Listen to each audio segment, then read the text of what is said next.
How What's are you? up? I just turned the recording button on. How are you? I'm good. How you doing, That Dan? was Scott talking. No. I wasn't talking to you, Scott. No, I'm just kidding. I was talking to Tina. Everybody's popping on now. How's everybody doing? Wait, Doing Welcome. good. you can hear me now? Yes, we can hear you. Okay. Hi, Tina. Great. How are you? Good. Thanks. How are you? Doing all right. Thanks for coming. Hey, I gotta warn you guys. I really originally thought that I was gonna have all kinds of computer things, but I had to go to work, so I had to work. So I'm at work right now, believe it or not. But my computer is on computer battery right now, and so you have to get off the battery before it dies. And I have our video, so we'll have plenty of time, I think. But it is going to be running a lot of power because it's going on. I have to be on what do you call it, Wi-Fi on my computer on hotspot, and then of course running. Let me get rid of everything else that's not needed, so I'm not wasting any additional energy here. And Okay. we got 5 people here so far. Thank you for joining us, Scott, Tina, of course, Mike, and Sarah so far. Cool. So I really wanted to make today. I wanted to do something different because we've been talking about what we've been doing a lot on this meetup, and so I just wanted to kind of like have a little bit of a break, and I wanted people to also to make a video, but I also wanted my volunteers to to hear somebody who's been in the movement for a long time and see the some of the actions that have been taken in Intactivism and kind of having a history of it and understanding of the background and the history of it. So I think it's really important that we look at the history of it and the greats, that the mothers of Intactivism, the pioneers who brought it to our attention, really, right? And so basically today what I wanted to do is keep it away from the business aspect, which we've been doing a lot on these Monday calls, and I wanted to have fun, and I wanted to make it more interesting and a little bit more something to motivate everybody that is interested in this subject, to motivate them to take their maybe to the next level, their Intactivism or their volunteer work to the next level, but also how to do it correctly without overwhelming yourself. You know, we talk about this in particular with Sarah and Michelle, who have been some of my strongest workers. They've been dealing with a lot of things going on in their life right now. And so you got to figure out the balance of how do you deal with that, as well as the balance of Intactivism. And some of it, some people, it catches you and you just get too caught up into it, and you have to have that balance in your life. But anyways, so I wanted to go over, I'm going to show you guys my screen. I wanted to do like a little bit of a history, images that I've been lucky enough to find on the internet that show a little bit of Tina's history. And we're going to make tonight about Tina. And I want basically to ask her some questions, pick her mind a little bit, find out what drove her to become, such a pioneer and such an important member of the Intactivist community and a leader of the Intactivist community, and someone who is really, put their life out there for this movement. And so I wanted to make it kind of like that. But let's kind of like, I'm going to share my screen. I want you guys to see some of these awesome images of Tina's fantastic work and some of the history that she has brought. Let me just show the screen now. Can you guys see my screen? Once a week. Okay, let me pull this up. Sorry, I was having computer problems all the way to the last minute. You know how my life is. It's always going to be that way. I bought a new hard drive, and so oops, I didn't mean to do that. I bought a new hard drive, and so I was trying to connect it and get storage space. Ended up having to go through and erase some videos, but it is what it is. So it's a constant battle with computers. Okay, so these are, I don't think are any particular order, but these are just some of the images of Tina and some of her Intactivism. These, so Tina, can you tell us a little bit about these? These were This was kind of your little invention right here. You see the screen here, Tina? Oh, that was a later version. You mean the Oh, penises, the okay. inflated penises? Yeah. Yeah. There used to be so many photos of those costumes. See, those aren't costumes, they're just balloons in the front there where you Yeah. carry them. But for 2 years, we wore costumes, big inflated penis costumes. And I still have the costumes in my closet, but Real? the photos like disappeared off the internet. And I think Frank McGinnis has some. I think I have one in some hard drive, and it's just, you've really brought it to my attention that I We need to need get those. those out there. Yeah, those are fantastic. So let's see one thing I want to say is I'm just following in Marilyn Milos's footsteps. I mean, she's the head pioneer. I mean, there were a couple of people before her, but she is really the one who's done it all. I mean, well, but it's been her profession. For me, it's just been a hobby. She's managed to organize support for herself. So for 30 years or something, she has not had another job. That's all she does, like 8 days a week. And still, although she's trying to step back now and has kind of turned over the reins from No Circ that she started to Intact America. First it was GAA, Genital Autonomy America, and then to Intact America on the East Coast. So I blush at your wonderful compliments, but I mean, I kind of was a big organizer she's kind of a national organizer, even an international organizer, even though she's in Marin County, just across a bridge from me. But whereas I sort of was a kind of an organizer in the Bay Area, and especially the East Bay, Berkeley, and Oakland, where I live. So I just want to clarify that, step back just a little bit from some of the wonderful words that you said about me. Anybody that does this and has put their life into it is someone that needs to be recognized for their, because I don't know what else you're doing this for. I don't think you're doing it for yourself. I don't think you're doing it for some cookie or some accolade, or you're not doing this. You didn't do this to hear me talk about say good words about you. But I think it's important that we do recognize the people, the pioneers, and I wouldn't take anything away from your accomplishment. Tina gave me this amazing list, and I want to get into that list. Let me get into some more of these pictures.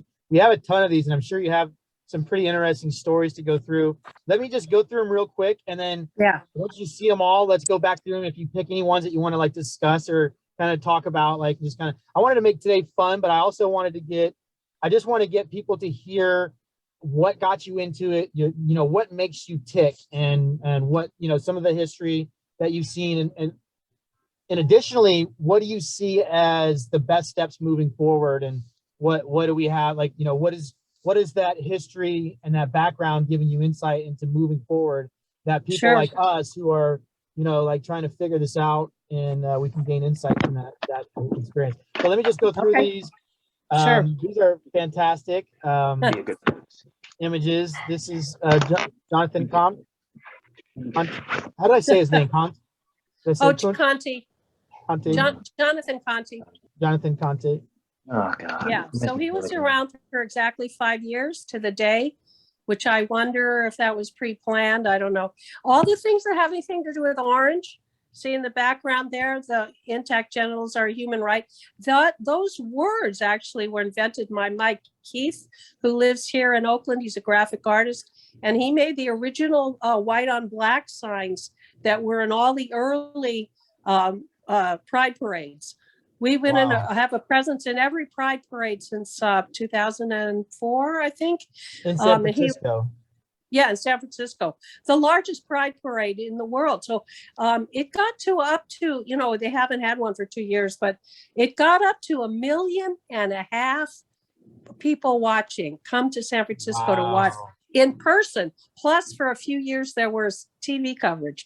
So clearly, talking about bang for your buck, there's, that white on black, that's mostly Mike Keith. Okay, so there I am with Jews for the Rights of the Child on the right, actually, let me see if I can move you. Okay, so there I am, with Jews, and next to Frank McGinnis on my right there, Jews for the Rights of the Child.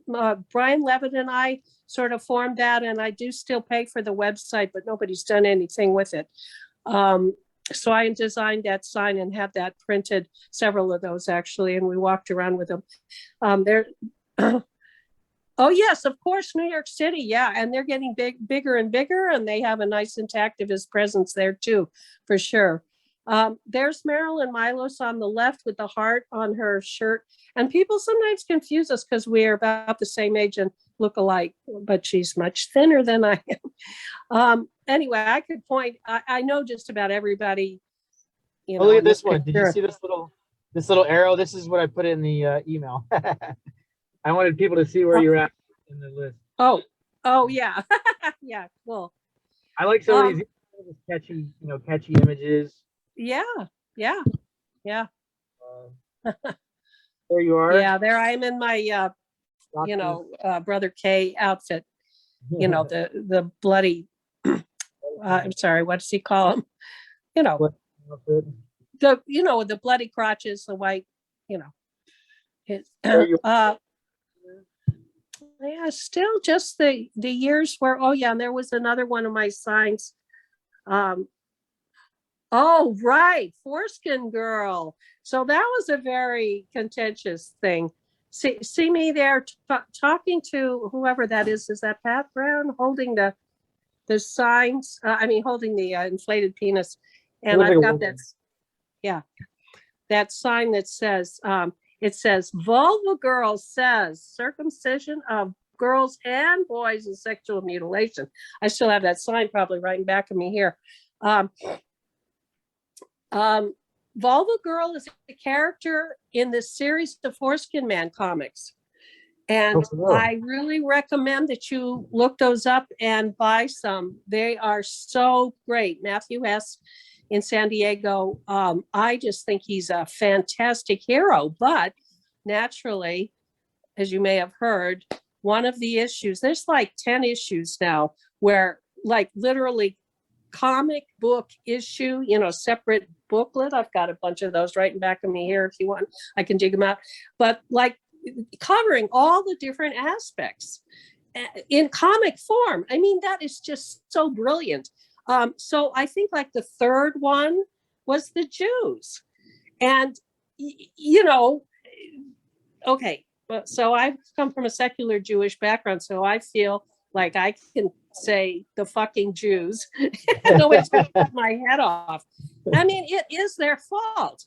There is no question to anybody who looks into that that's why this persists, because they scream anti-Semitism if anybody says anything about circumcision, but particularly about Jewish circumcision. So this Foreskin Man issue that had Monster Moyle was one of the characters, was just the end of the world. The city of Berkeley tried to pass what did they call it? Some kind of, Remembrance Day for hating on Foreskin Man comics. It was just so over the top. It was so crazy. Anyway, so Mike Keith and I he came dressed as Foreskin Man and to the Pride Parade, and I came dressed as Vulva Girl, one of the other characters. That one was from the FGM issue of the comic, obviously in Africa. I don't know if everybody knows this is really important. Every country or tribe who does FGM, female genital mutilation, also does male. There is no researcher has ever found a culture or a country that cuts up girls that doesn't always also cut up boys. Just bear that in mind. It's just remarkable how nobody knows that. Nobody notices, like it doesn't matter that they're cutting up the boys. Anyway. I actually just wrote about that in our fourth email. Good. It's going to be fantastic, by the way, but that's a big part of it is the fact that because what we're doing is we're connecting FGM to MGM, and so there's the process I'm on the fourth email. The third email is on the different types of cutting, and then the fourth one And I made the third one a little bit better, I think, but the fourth one is anyways is going to be on how the culture persists and how our own myths of what we tell ourselves about FGM and MGM is what causes is literally the driver of FGM, causing FGM to persist. It's when you're hypocritical, you have very weak arguments when you're coming from a lie, basically. But yeah, I mean, Yeah. here's Jonathan Combs going down. Oh yeah, there's another one of our original signs. Oh, and this was another one of the Jewish ones. Yeah. So we had this great collection of signs, and for a while, actually, I was sending them out all over the country. I created a bunch of mailing tubes, and would, I kept a whole database, and I knew about all the different pride parades and stuff, and I would be sending them out to the organizers. It was really, because Dan Bollinger in Iowa invented this fantastic way to carry and package these vinyl signs. So that was a whole subset of what we were up to. I love that one. That you want to cut off what? See the one that's being held sideways? Yeah, this one right here. You want to cut off what? Well, these look fantastic. These images, like this is you guys had quite an outpouring, and oops, let me not go too fast. It's definitely when you're involved in a protest like this, it's just amazing feeling. Yeah. The energy. I mean, geez, a million. So these are all pictures of the pride parades. A couple of different years, I can tell, but mostly these are the 5 years that Jonathan was around. I can tell because of the orange signs. But yeah. This is V. Guess what? V was gonna meet with us to talk last week, but she had something come up. So V Savage is gonna be doing an interview with us. I saw this and I was like, oh, here's great. Tina and V. So we're gonna have her talk soon, coming up. Great. Good. Yeah, these were just awesome. The penises were hilarious. Yeah. You're catching attention with that, right? Yeah. Yeah. Fantastic. Let's see. What was like? Oh yeah, this is a different thing. That's World Autonomy Day, Genital Autonomy Day in front of the Ferry Building in San Francisco. Anyway, it's just another, these wonderful events. One thing I was going to say was, at first, we'd get a lot of like at first meeting 2004, we'd get a lot of quizzical looks and even some boos, from Jews would say, that's awful what you're saying. And then as the year, and especially like at the obstetrician conventions, and the pediatricians, but the obstetricians are the worst. They would be really openly hostile to us. And then as the years went by, that saying, first they ignore you, then they laugh at you, then they hate you, and then they accept you as self-evident. All right. Right. We were sort of seeing that. And boy, I want to say towards the end of my participation, that probably, I know Brother Kay's been going around to conventions, and that's fantastic, but I've stepped back a little bit, and I could talk about that. It was just remarkable, the progression. No more laughing at all. No more ignoring. Still some hating, but lots more thumbs up as the years went by. In fact, and the last few years of the Pride Parade, and hopefully there'll be another Pride Parade next year. And if there's still circumcision, we can still have a presence. These waves of cheers and thumbs up. Oh my God, that is incredible. It's talk about, like you say, the rush as we walk down the street past all these bystanders and their thumbs up and hooting for us and stuff. And that plus the progression of how it's been in the previous years. So, or, less enthusiasm, less knowledge. So I think it's inevitable that eventually that it's going to end. I mean, obviously, culture changes over time, but the more we can get people to hear about this message now, the more babies we're going to save, and the less trauma our society is going to deal with in the future. I literally think that we're dealing with the repercussions of the trauma of this for years. I mean, if you think about all the things that this can lead to, like damaged frontal lobe capacity, your intelligence is reduced. Yeah. You become hyper stress response, so you're going to be more likely to easily push into stress, which fight or flight stress response. Which guess what? One of the primary functions of the fight or flight stress. I mean, not the primary, but one of the effects of the fight or flight nervous system is the frontal lobe shuts down because you don't need to do calculus. You need to fight a tiger, and your primal brain, the deep core brain stem that's going to make you survive a tiger, is going to be primary, and the frontal lobe is shut down. So what happens is when you shut down the frontal lobe, if you put men in a state of their frontal lobe being shut down more easily, it's, hey, that's a great opportunity for you if you're a military industrial complex contractor and you want to blow more bombs over, innocent people in some faraway land. Then it's easy to convince people to do that if they're trauma damaged. I mean, it's literally trauma damage, but it's crazy that we do it. But I think that it's inevitable that we're going to win this, but it's like, what can we do right now to grab some of those little children that are going to be just caught up in the tailspin of this whole thing, and what can we do to prevent as many of those from happening as possible? I think I love these videos. I mean, just the energy of the people in these pictures is just, you get a sense of what it feels like to be there, to have that energy and because I think as humans, we have this strong serotonin, dopamine reaction when we actually help other people out. So because it creates cohesion within the tribe and increases likelihood of survival, right? So it's all behavioral, but we have a very strong sense of it just feels so good to do it. I don't know how to describe it. Maybe like you graduated from high school, or like you got an A on your test, or whatever it is. Here's Frank. All these are very powerful images. You just can't deny this. It's fantastic.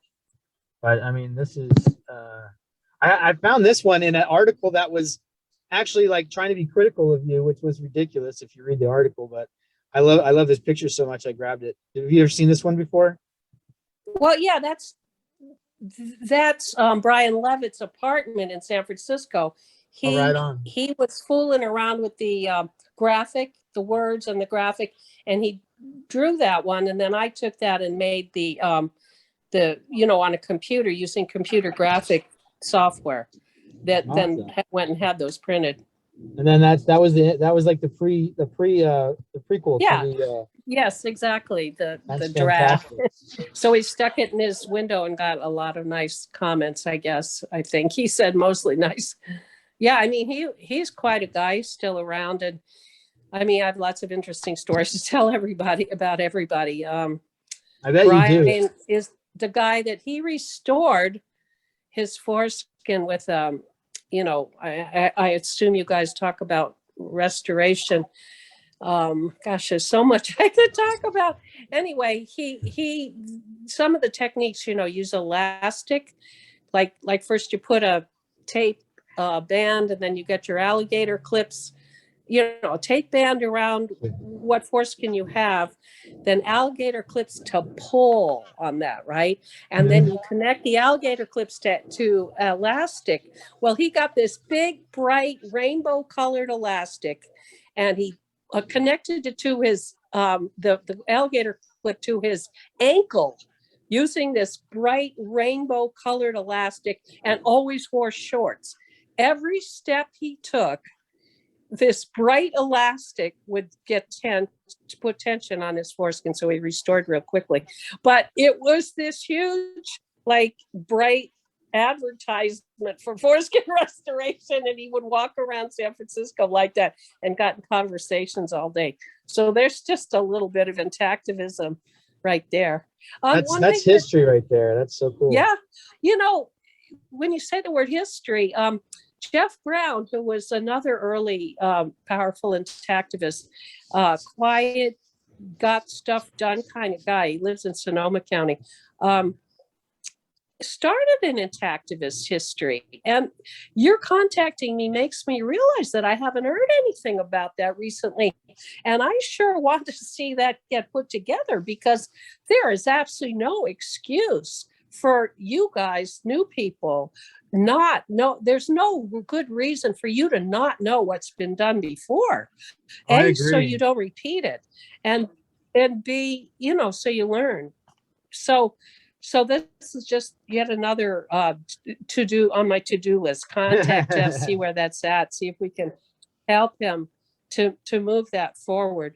I have a whole lot of documents on my computer. So we'll see. Maybe we can pull something together. I mean, books, can and should be written. Anyway, Well, let's move forward. I think you're 100% right about that. And I like when I started doing these, we all have these great ideas of these things that we want to do that go kind of on this list. And one of the things I wanted to do is create an Intactivist historical society, and maybe even in like I don't know, what do they call those? The Hall of Fame for Intactivist Hall of Fame. Kind of something just to share this with the children when they grow up and they get to realize, hey, these are the computer. Let me just check something real quick. Sorry about that. I just got kicked off real briefly. I want to make sure that we don't lose that recording. Okay, it's converting. Okay, cool. What was I saying? Was I saying something? I forgot where we were going. The Intactivist, all of Fame. The Intactivist Historical Society and all that kind of stuff. Yeah, so there's a lot of these ideas. I think we need to have like some volunteers that like literally stand up and say, hey, I want to do this. I actually want to just mention one thing just real quick, because I think that this kind of ties into that. Is we want to, as part of our groups, we're going to start doing this real soon. We want to create a series of education for Intactivists. And one of the videos I want to do is on the history of Intactivism. And I'm kind of weak on that. So I'd like to pick your brain on that, Tina, one day and get together, because I want to have a series of 10 videos for any brand new Intactivist. You know how you go and you get these info products online and they sell you the products and all that kind of stuff. I want to have a free info product for Intactivists to learn all the basics and the fundamentals of Intactivism, so that they, for instance, know who Dr. Sorrells and Dr. Taylor Colden Lockwood and, who the fundamentals are, so that they can respond to any doctor, respond to any question that other people have. And I want to have like a series of 10 videos, and one of them will be on the history of Intactivism. Anyways, that's some things I wanted to do. Now, I wanted to really kind of talk to you, Tina, about, because you kind of realized this early on in your life, that this was something that was immoral or unethical. Can you tell us how you started to understand this issue, and then how you felt as this growing up as part of that being part of your culture, and how that influenced, your ultimate career and path and all that kind of stuff that your activism, all that kind of stuff that has come as a result? For my family's just secular Jews. Okay. My father's parents are Orthodox, but more, I think their parents were Orthodox, but they're conservative Jews. But so luckily, I was kind of shielded from the really bad belief in circumcision. I have one brother, he was circumcised in a hospital. So I gotta always clarify that it's not like I'm one of these wonderful people who's gone all the way from, 180 degrees view or something. I just knew from the get-go, from when my brother came home with a bloody stub, that that it was awful. It just felt horrible to me. The denial around it felt horrible to me, the abuse. And like I said in my, well, the version of the Intactivist CV that I sent you is one of the many interesting things I've done with my interesting life, and I am writing a book, is that I've been in primal therapy since the early 1970s, one of the earliest primal therapy patients. And through the miracle of primal therapy, I remember my birth pretty clearly. I remember what happened afterwards in the days when we were in the hospital and when we came home from the hospital. And it was just horrific. I was treated like a clump of wood or clay or something. I mean, they just don't recognize the humanity of infants. It's yeah, well, see, I'm wordless because I had no words in those days. So, as I get older, I start putting words on those early pre-verbal experiences. But I completely believe that in hospitals and in Jewish settings that they would treat a baby like a nothing, like a doll, absolutely. There's no question that they abrogate the rights and don't respect the humanity of babies. So that, I don't know, that all plays in together. It's like I never thought it was okay. Okay. Was there a time in your life that you knew that this was what you wanted to focus on, or? Yeah, no, that's an interesting little story. Is I did different things in terms of my education and different jobs and stuff. But anyway, finally, I settled in on a job. I got 2 master's degrees at Berkeley, public health and social welfare. And I was interested in hunger issues at that time. My master's thesis project was on hunger and homelessness in Alameda County, where I live. So I quickly figured out there was no way to make a living doing that either. But so I went to work for the state health department, and I got real comfortable in a job there. And I discovered and my daughter was already, I was in between children and grandchildren is one way to put it. And I realized with a start one day, I had extra time. So I could actually volunteer for something.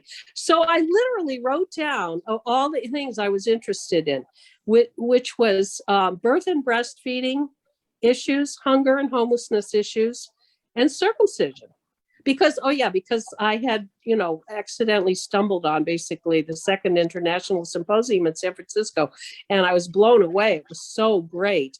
And I met Marilyn and a lot of the people there. So Wait, how did that happen? But there were other things that were super. What's I that? want to hear more about that story. How you found out? Yeah, that was fun. That's a fun story too. But in terms of okay, so afterwards, like I say, I was just pulled in all these different directions. There's a lot of good volunteer work to do in the world, that's for sure. A lot of things that need fixing and need help, and that there's opportunities to help, So I sat there and I thought about it, and I felt, let me see, what was my logic was, lots of people are working on breastfeeding. Lots of people are working on hunger. Not that many people are working on male genital mutilation. So I think I will call up Marilyn Milos and volunteer my time. Oh yeah, that's another funny thing. I think I said to her, I could work maybe 5 hours a month or some ridiculously little amount, and in a minute it was a second career. I mean, I'm sure I put in 40 hours a week on that after coming home from 40 hours a week at my health department job. Wow, that's amazing. For decades, so I just still laugh about that I don't know, it just sucked me in. It was so compelling. It's so compelling. What something that comes to my mind right now is that I knew then, and I knew, all those years that it was a human rights violation. That's what I used to say all the time. People say, circumcision, why do you care about that? And I say, well, it's an obvious human rights violation, right? Well, my understanding has deepened and deepened and deepened. I guess it's hard to put into words, but now I just feel like it's so much more than that. It's this political thing. It's this humanity. If you can, I think circumcision is a cause and a result. The causality goes both ways to our inhuman culture that we live in. If the culture how can it possibly be fucking legal to cut the most sensitive part of a protesting baby, cut his body and throw it with a scissors and throw it in the trash? How can that be legal? And then of course, all the men that have had that happen to them, if they're still in denial, part of their personality is gone. And I mean, or in repressed, and so then it continues. Yeah, it's crazy. I mean, it's almost like the statement that it's too good. You heard the statement, it's too good to be true, and you found so many times in your life that that's so true. Someone tells you this wonderful thing, and you're like, oh, you're going to sell this new product, you're going to make millions of dollars. Of course, it's too good to be true, right? This is almost too hideous, too evil, too disgusting, too embarrassing to be true. So nobody wants to even admit it. Yeah. Or even acknowledge it. That's right. Yeah. You go into denial. Yeah, absolutely. And it's hilarious, because you have these men and well, my theory is it's ridiculous for a person to say that they're genitally mutilated and fine. That's a ridiculous statement. It violates basic common sense ethics, anatomy and physiology, structure and function. Just any other, if you apply this to any other area of the world or of life, it would be obvious to everybody. But it's almost too embarrassing for people to admit that they were so manipulated, so misled on this so obviously wrong thing. You know what I mean? It's rather, just shame you and try to, hide behind the social awareness, the social ignorance, I guess to say. But yeah, absolutely. Yeah. Culturally brainwashed for sure. I want to be sure that I say, what I told you, Daniel, that my focus these days is the law. That's why I say that. How can this possibly be legal? I think that it would solve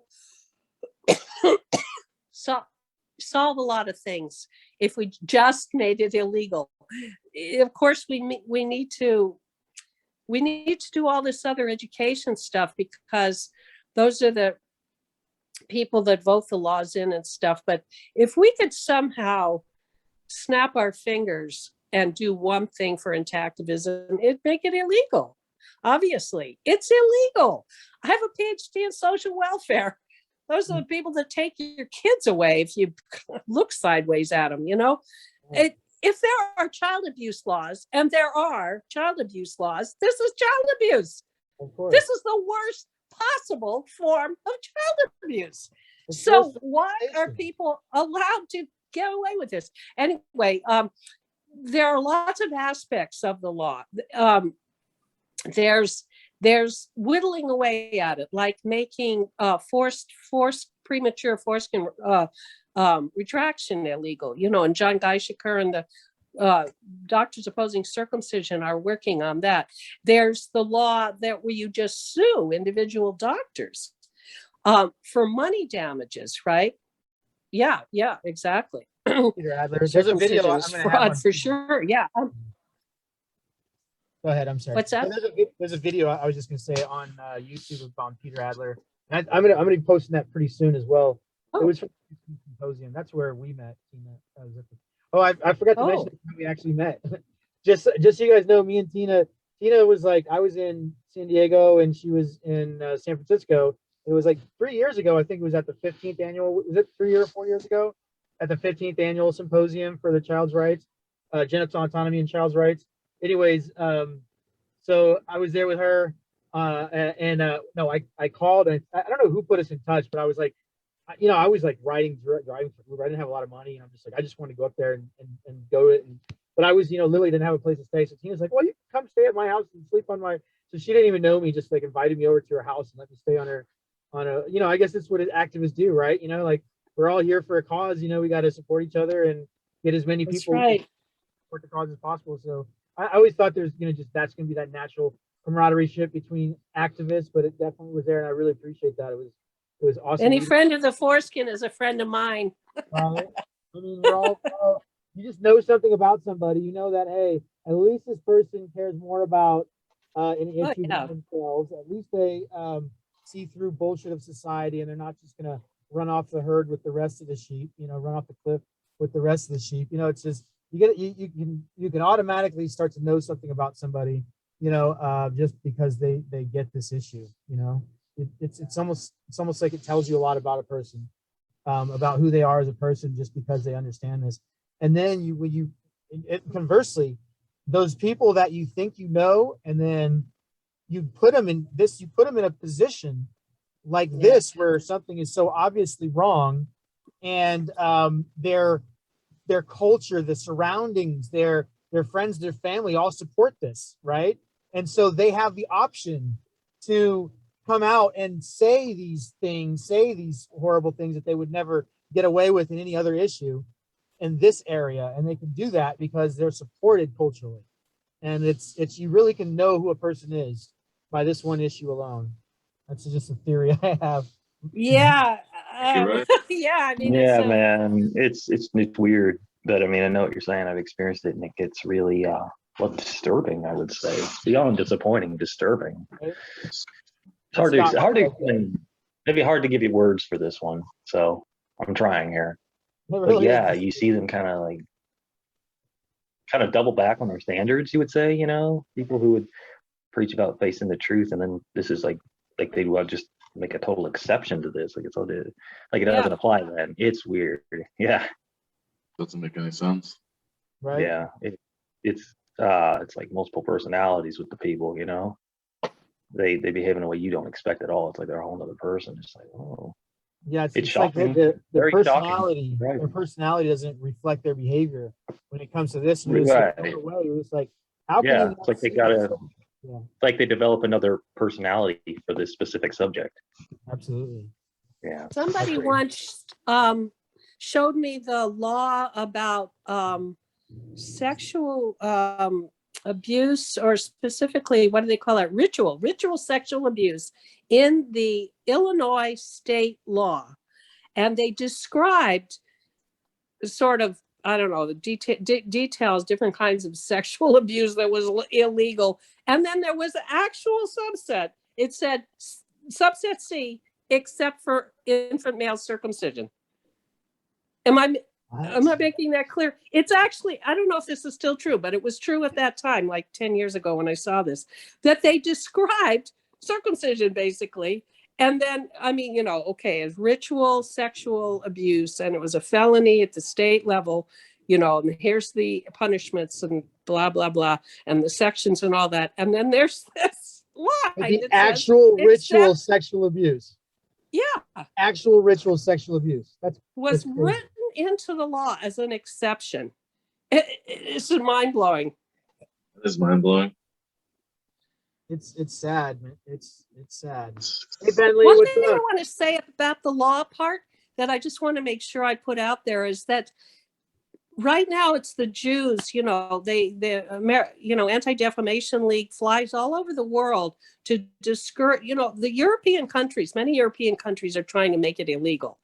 Make sure you all know that. There's Intact Denmark is probably the furthest along, but all the Scandinavian countries are trying their best. And what happens is the Anti-Defamation League and some of the other American, Israeli,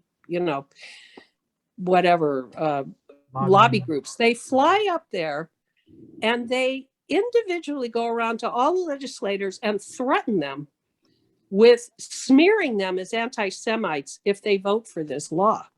And so far, they've been successful. They've been doing this for like 10 years. It's just unspeakably horrible. So that's where I think, it was like I was saying, Dan Strangier, who hopefully can talk with us in 2 weeks. He flies up there. He participates and can tell you all the details and how far each group is along. And a lot of them have, turned their attention to that particular issue and gone around and talked to individual legislators, guaranteeing that they will help them defend them and stuff. I don't know enough of the details, but just disgusting. Anyway, what I was going to say about the law is, if we can pass laws that, like, let's say in the US, as if that would be easy, simple but not easy, making circumcision illegal, then the Jews have a law that says you have to follow the law of the country you're living in. And so then they all get to say, oh, we would do it because it's in the scripture, but sorry, when in Rome, do as the Romans do. Sorry, can't do it. And if that really took hold for a generation, then it would be over, because people would just get used to seeing foreskins, and the whole industry of being a mohel would die out. There would be no mohel training. It would be over. So it's kind of like what feels like backwards. I'm convinced that would actually solve the problem with the Jews. And they're the worst problem right now. So it's kind of a pipe dream in a way, but I just think that education efforts, the doctors, I'll do this with my hands. The doctors blame the parents and the parents blame the doctors, right? So we got to educate both the doctors and the parents. And we are. I think the rates are falling, and there's wonderful books and movies and magazines, and this is really great that you're getting all those things published. But I want to say but that's slow. Whereas if we can just go to the meat of the matter, which is that this is fucking terrible, worst kind of child abuse, and child abuse is illegal, wipe it off the face of the map. And then after that, people have to be educated. It doesn't matter. It doesn't matter whether they know anything about FGM, because FGM is illegal. So they can take it up as a hobby. I'm talking about any average American, right? They can take it up as a hobby to learn about FGM if they want to or not, but they can't ask for it. And they would never dream of asking for it, right? Partly because it's illegal. So I would want the same thing to happen with circumcision. Well, I just want to say this, and I hate there has to be a disclaimer, but the way I approached the word, words like the Jews and stuff like that is, if you're African American and you say the N-word or whatever, you're more than welcome, right? Like, I don't care. I'm not going to say it just because I know that there's a lot of negative connotations to that. When I talk about philosophy of language, I think it's ridiculous that an utterance of a sound should make somebody mad or upset somebody because of the vibrations of the sound. But really, these mean something to somebody. And because of that, I refrain from using that word. So the same thing, the same approach I have towards Jewish people. But the way I look at it is we are literally, and there's, my mom did a genetic test, and I supposedly have a Jewish genes and genetics, very small amount on my mother's side. So that was actually what got me into knowing about the fact that I'm circumcised at 36, because I found out that I was partly Jewish. And at the time, I was critical of a lot of the Jewish politics of blowing up people and all that kind of stuff, and all the bombs and all the violence against that stuff. Anyways, so my approach towards that is, you know what, like, if you're Jewish, like, you're gonna be right. You have a right to be critical of your culture, right? Like, I have a right to be critical of my culture, and people have a right to be critical of their culture. So there's nothing anti-Semitic or so about that. Plus, when you're actually fighting for the rights of Jewish boys, you're being pro-Semitic, right? Not anti-Semitic. And the people that want to harm Jewish boys and babies, because literally the question is there harm or not? That's literally the only question that I mean, we're talking about something so simple, so fundamental. We're blown away that it even exists, right? We're like in the twilight zone, kind of like, what?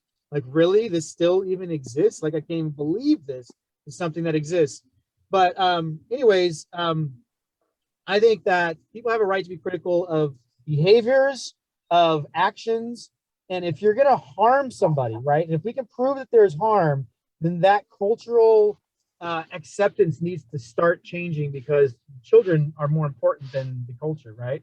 So when you take this culture and there's all these beautiful things like food and dance and even religious edicts and some moral standpoints and ideas, like helping your neighbor and those types of things are fantastic, wonderful things, and we should encourage that and respect that, and respect the diversity of those cultures within those areas. But when it comes to harm, when it comes to literally harming somebody else, whether you're in the Dani tribe and you're cutting off women's fingers because their husbands died, right? I mean, obviously that's harmful, right? When you're walking around with stumps on your hands, your life is affected, right? And so we shouldn't be cutting off Dani women's tribes fingers. We shouldn't be binding our children's feet, and we shouldn't be cutting their genitals. It's just this thing that's this holdover that violates every principle we hold for ourselves on every other level, right? I mean, every other level. Even the notion that we have to even say that I have to put disclaimers in there about this being racist or something is ridiculous, because when you take the logic and you look at the argument that we're making, it's very, very strong. There's psychological guaranteed information that it's harmful to children, that there's sexual harm, there's anatomical harm, there's functional harm, there's social harm, there's a repercussions of that this plays into our entire society. And so anyways, I just want to say that, because I think it's important that people, I am so careful about saying certain things about certain cultures, like the Jews. And the reason why is I think that with NLI in particular, and I don't control anybody else and how they think or what they say, but with NLI, what I want it to be about is the low-hanging fruit. What I see as the low-hanging fruit is the medical support of this, is because I don't even need to really, if I was a Jewish mother, right, and I was a secular Jewish mother, and I, like yourself, Tina, and I had that as my culture, then my approach would be completely different, right?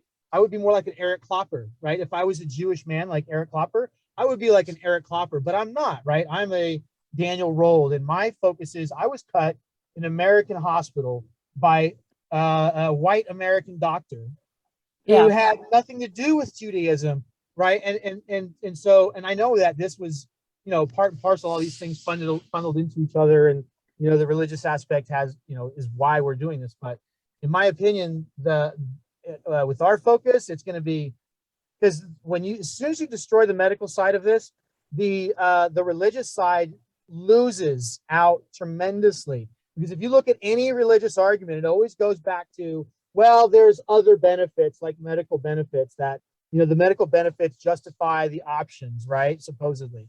So if you can destroy that medical side of things, which it's so easy because it's literally indefensible. Like, there's literally, any logical argument, any person that has a rudimentary understanding of this will destroy the biggest Einstein, the biggest Tesla of the pro-cutter side. It doesn't matter what they say. There's literally nothing they can say. Anyways, I can get on my tangents, but Tina, what have you seen as, you mentioned a lot of the progression and the. Can I hang on? Let me just respond to what you said about the medical side. The people who write those policies are Jewish doctors. No, I get that. Ooh, there's some bias in it then. Absolutely, Which could be 100%, almost 100%. Point that out to the public. Few I can count the exceptions on one hand.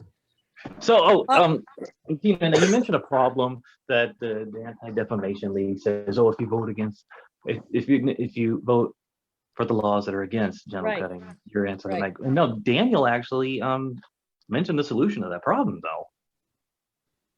What's that, Scott? Tell me. You don't remember? What are you talking about? You were saying that genital mutilation is technically anti-Semitic because it targets the Jewish people. No, well, to put it into it, you're picking up for their rights. You're protecting them. I have something to say about that. So you It's turn it around actually- on them. It's actually the father. It's the father's obligation to have his child cut, to do it himself or to get somebody else to do it. So see, children aren't people.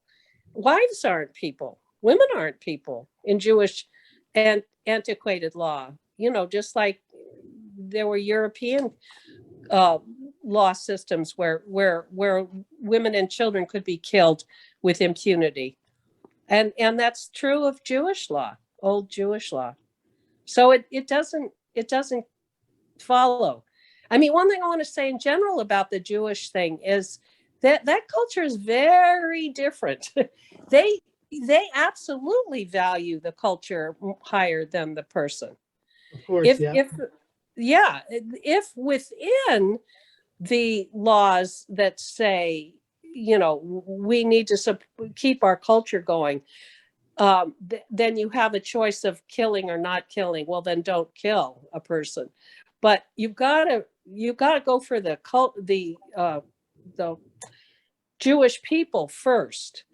It's different. It's just a different set of values. Just, you said we all have the value that life is sacred or something. You didn't use those exact words, but that's, you know, and that if it harms people, Everyone no, deserves they rights. absolutely, that denial that there's harm is built into the DNA of Jewish law, that there's no harm, that if God Then what do said you- to how cut do you it do it? off, if God made that piece of flesh and then told you to cut it off, then there's no harm can possibly come from it. Oh, by the way, don't Well, forget the people do argument. anything if they believe That's God not what wants he them asked to for, do though. it.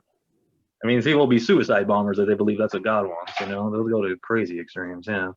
Well, this is slight. I mean, there is a little bit of that in some fringes, but this is different. Every single Yeah, Jewish. and just saying, I agree that you see the just absolute insanity, craziness of what people will do when they believe God wants them to. You know, yeah. Yeah. But Yeah. but Let Let me just, before we get off the subject, you know, don't forget about Matitza B'Peh, where the you know, Orthodox rabbis sucked the bloody stump of the penis with their mouth. Yeah, And, you know, there was some efforts to reform it so they could suck using a pipette, and that was struck down. So they're still to this day, right at this very moment, sucking the bloody stump of a little boy's penis. And, you know, many boys have died from that. 100 years ago, the rabbis had syphilis, and they would give in their mouth, if they had syphilis, active syphilis, and it was in their mouth, they would give it to the baby would die a horrible death. In the last few years, the rabbis with herpes in their mouth suck the baby's penis, the baby gets herpes and dies or gets brain damage. Okay, this, don't forget syphilis to does brain throw damage that too. argument in.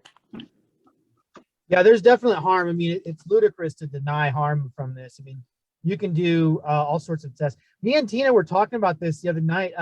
Tina, there's so many fascinating things that I don't want to miss out on talking about, because you had mentioned about I don't know why this is not switching, but you had mentioned about I had read that you in some of the things that you accomplished is that you were involved in the Sorrells fine touch sensitivity testing. Can you tell us a little bit about that? That's very fascinating. Oh yeah. What do you How want did you get to involved know? in that? Yeah, how did that How start? did I get involved? I guess Marilyn was talking about this initial 28 guys that they had tested, and that they had some good numbers. And I said, really? Geez, I'm a statistician. You don't happen to need somebody to analyze that data, do you? I mean, it was a match made in heaven. For one thing, they had no advice. Marilyn and Deanie Dell, you know, the radio personality, were the ones who were doing this. They had no advisor. All those were wasted, the original 28, because they didn't have consent. They weren't consented by, you know, documents that had been produced through an ethics committee. You can't conduct human experiments without doing all that. So I got them all get going on that and everything. And, the actual published study, Sorrells hardly did anything, by the way. He was just the handy MD who was willing to put his name on it. It was again, mostly Marilyn and her buddies. So they went on and they had 300 or something guys ultimately, right? You should read it. It's good paper. I have, yeah.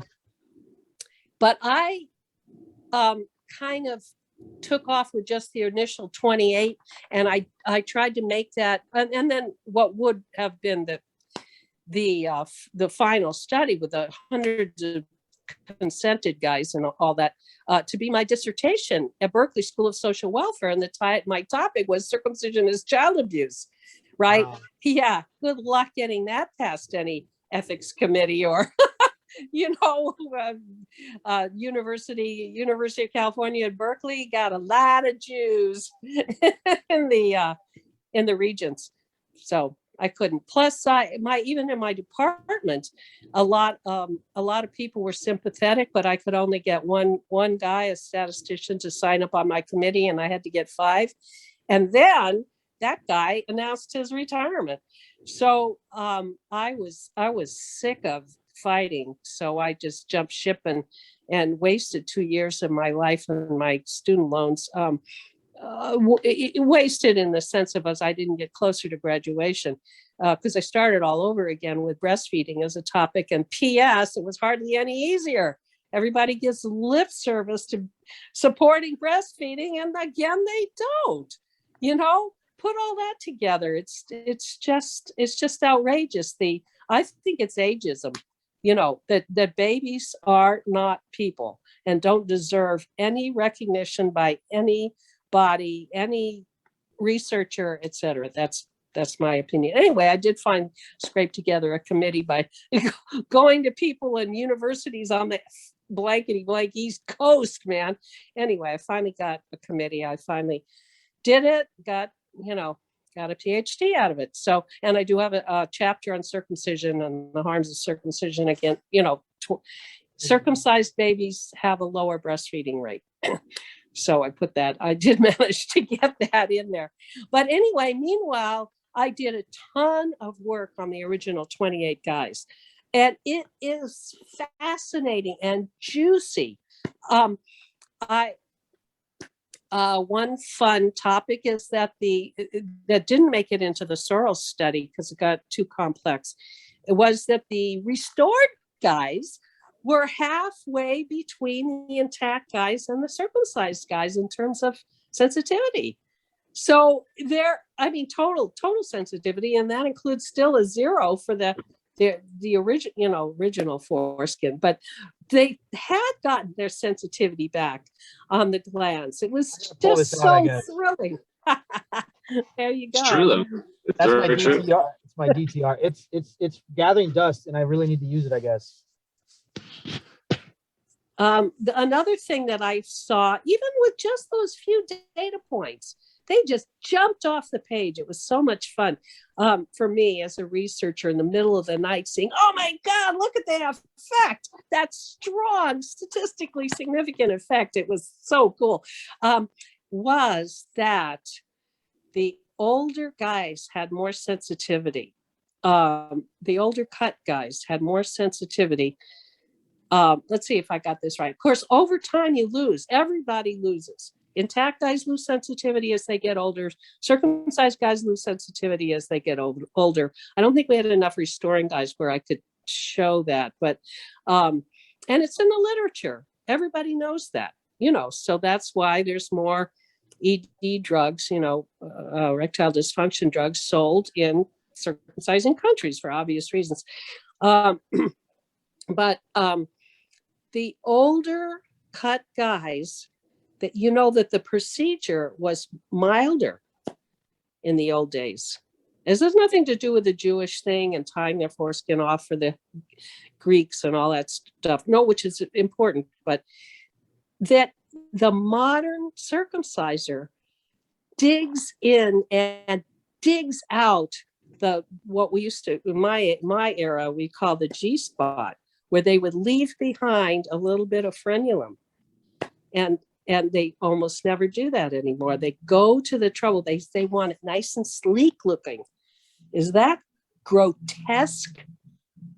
What they're cutting off is the last vestige of nerves on that little penis. Well, my skin bridge is right there underneath my where my frenulum is supposed to be. So they cut it right all the way up to the top, and then I got a skin bridge right underneath the meatus, right underneath the frenulum line. So that's where my skin bridge is, and I can squeeze out some zits out of it sometimes. Sometimes they'll get lint. It's I'm But do you laughing. have more sensitivity? Do you have a No, little it's spot horrible. of sensitivity Horrible. there? No, I've degloved. It's nothing I'm not proud of it. I'm not happy about it whatsoever. Maybe that's part of why I was smart enough to realize that I'm missing something, just because I've noticed different shape, massively different from when I was 22 to now that I'm 44, so massively different just from that. And that was not even knowing what I'm, that was just what's left over losing sensation. So I would say what I had left over, which you would say maybe 25%. So out of that 25%, I've lost probably half of that. So it's like, it's like, it's so stupid. It's like, and then your hormones are coming out at the same time, and you're like, hey, like if I want that extra, fun time, like I need that extra sensation. Well, I don't get that extra, so I just give up. So like, yeah, hell yeah. I mean, I don't know how many times that I've dealt with that, but yeah, for my whole life, it's just crazy. It's crazy. Are you restoring? I am going to, but I've started a little bit, but I have I've been restoring for a year, and I'll tell you one thing: the sensitivity increase is amazing, and I'm 55, so it's a huge thing. Yeah, I didn't hear this from Tina, but somebody said he had like a 20 or 50% improvement. Was it the 50%? driver, Yeah. right? I forgot who said that. Do you know who said that, Scott? No, I just said that He was 2 weeks ago. in these guys, in the initial sensitivity study, I call it pilot test. There were some restoring guys, and they had like, there's the sensitivity of their glands was the same sensitivity as the intact guys. I mean, it really works. It really a question works. about the restoring. Is just the regular tugger device enough to do it? Oh, there's PLC tons tugger? of devices. If it doesn't work for you, switch. You There's just try, 100 different keep it, devices. simple device. I mean, simple method is best. I just want to keep it easy going. How long every day should you be doing it? As much as you can stand it. It gets a little I don't know if you can see this. uncomfortable. You can get painful, over time. Well, Yes. these wild men like Brian Levitt, he said he wasn't doing it enough if it wasn't hurting him. But most people, and Mike Keith, the guy who made all those gorgeous signs, he felt the same way. And I think, I know Mike Keith did it in 9 months, and he was pretty old when he started. The younger you are when you start, the quicker it goes. Your skin just has more natural elasticity in it. I think Brian was about that or something, but that's guys who are saying if it doesn't hurt, they're not doing it enough. Most guys don't say that. They say if it's hurting, I'm doing it too much, and they back off a little bit. I like that one. I like that attitude more. Gotta find out. This is called Not like DTR. lifting weights. Less pain's better. I think also taking collagen supplements would help. That's what rebuilds your skin. That'd probably get you better results. Kind of like, like weightlifting protein, the same concept. Collagen, bone broth, all that kind of stuff. You can get it in involved powder with form. those You know that? email lists. Get You can involved drink, with the email list and share those ideas. That would be very cool. Yeah, you can get it like in powder, like protein shakes, stuff. You can get it powder form like that with collagen and just drink it with water. Yeah. Yeah, or maybe pills, whatever. But yeah, that's a key component in your skin that makes it strong, so that's what would do it. This is the one that I was told to buy. It's called the DTR. And the reason why it's well, I don't know much about it. I haven't really got into it much yet. And Anyways, using because it. it pushes both the inside and the, so it's dual tension. It's supposed to pull on the inside and the outside foreskin, because there's both sides that need to grow. Oh, That's about as much. that's as I know. good. Yeah. Yeah, I understand. Okay, yeah, it pushes and pulls at the And same then time. you pull this at the same time. So this is it's got a rubber band on it that you can see that rubber band. So this is Yeah, hang pushing on. this out, and that's what helps to pull the inside skin as well. So this is pushing down at the same time. Yeah, pulling both of them this way. sorry, lighting sucks in my room, but here, and you take a look. And that. Oh wait, let me. You see, it's got like a little rubber band there, and you pull this down. Okay, there we go. And then it pulls on that, and then this is pushing. Here, you. Yeah, that's the TLC, right, from Ron Lowe. Ron Yeah, Lowe. it has the suspender strap. Yeah, Ron. Yeah, the suspender strap clips on here, on here, and then you wrap it to your leg or the. There you go. That's the suspender strap. Yeah. And yeah, you get what I'm saying. We need to have a whole chapter on restoring in our Intactivist education thing. So this one's really simple. Oh, you want me to go back? I can play it back on screen. No, you're fine. No, I was just saying that we need to have in our videos for the Intactivist education. We need to have a whole section on restoring. Because each video, I imagine, this takes one, 45 minutes. we need to get Ron. We need to get Ron on that call. Absolutely. Yeah, but fantastic. That's what I was saying. That one's really simple. The suspender was what pulls, and I mean, I thought that would be good. I just want to keep it easy, or keep it simple. I don't want to get complicated, and as long as that would do. But I don't know. Sometimes it would get painful after a while, after a few hours, and I couldn't take it off, and just be comfortable. I'm so tight that I can't even get past this whole thing. Like I have to do a lot of tugging before I think that's part of the reason I haven't really spotted a lot of time in it. But because I can't get enough skin to get through this. I mean, I can pack it in there. You want to. Okay. Like the contradictory problem is, well, if you lube up your skin, that makes it like lotion's healthy for the skin, but then it kind of slips out of the device, so you got to be dry for it to get a grip. So it's like a problem there, and then the skin can tear a little easier, which is bad, and it hurts, so you're just kind of stuck on that. But that's what it is there. I'm just what I wanted to know is that enough? Is that enough to fully restore? Right there, that device, can that do it? Yeah, I think you'd be fine, Scott. Get the job done? Have you talked to Ron Lowe about that stuff? He's like super knowledgeable about that. I've asked him. Is this good, or how it works, and he, and he, not too much. Just how to use it. But we could get it's marketed as enough to restore you. So I didn't ask because it's that's how it's marketed. So I assumed yes, it must be. I do have a video on YouTube of talking to Ron Lowe at the 15th annual. I know I did. I put that on YouTube. Anyways, hey, Tina, you know what? We were talking about this, and this is what I was wanting to kind of like lean here towards is just mentioning this, is that I think that we should be redoing these types of studies. Like how hard this sounds like. I mean, it sounds like obviously, to have somebody that's got a PhD that's gonna be working on this, you have to have some funds and some allocation of some resources, or at least somebody that's committed to it. How difficult would it be for us to get maybe sexologists in Europe? I'm just curious, like, what are your thoughts on this? Getting sexologists in Europe, or getting somebody to redo some of these studies, and maybe even having some sort of funding that could go towards like some sort of organization that could really like push research into these areas. Because if we had, we've got Sorrells, we've got Taylor. If we had a modern, 2021 redo of Sorrells combined with Basio, what Basio did, the extra she did, I think the temperature was what her addition was, just add that in and then redo that, and then push that could be a big thing, I think. And maybe, the histology studies, like having, somebody actually take a microscope and this, for instance, this whole question about the nerve ending, the count of the nerve endings.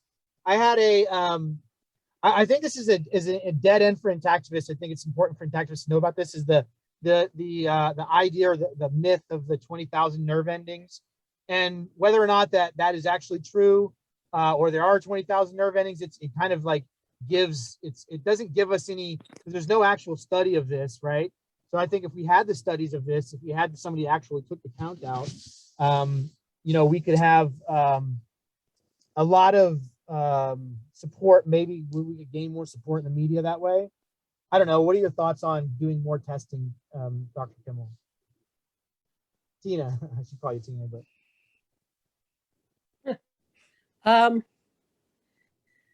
Well, I mean, of course, it's always wonderful to have replicating studies.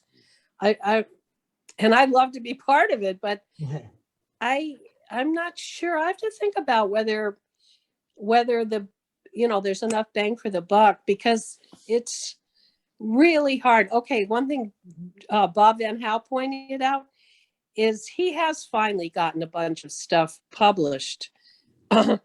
Mostly just secondary research. I think he just looks at other people's studies and looks at them separately, different way.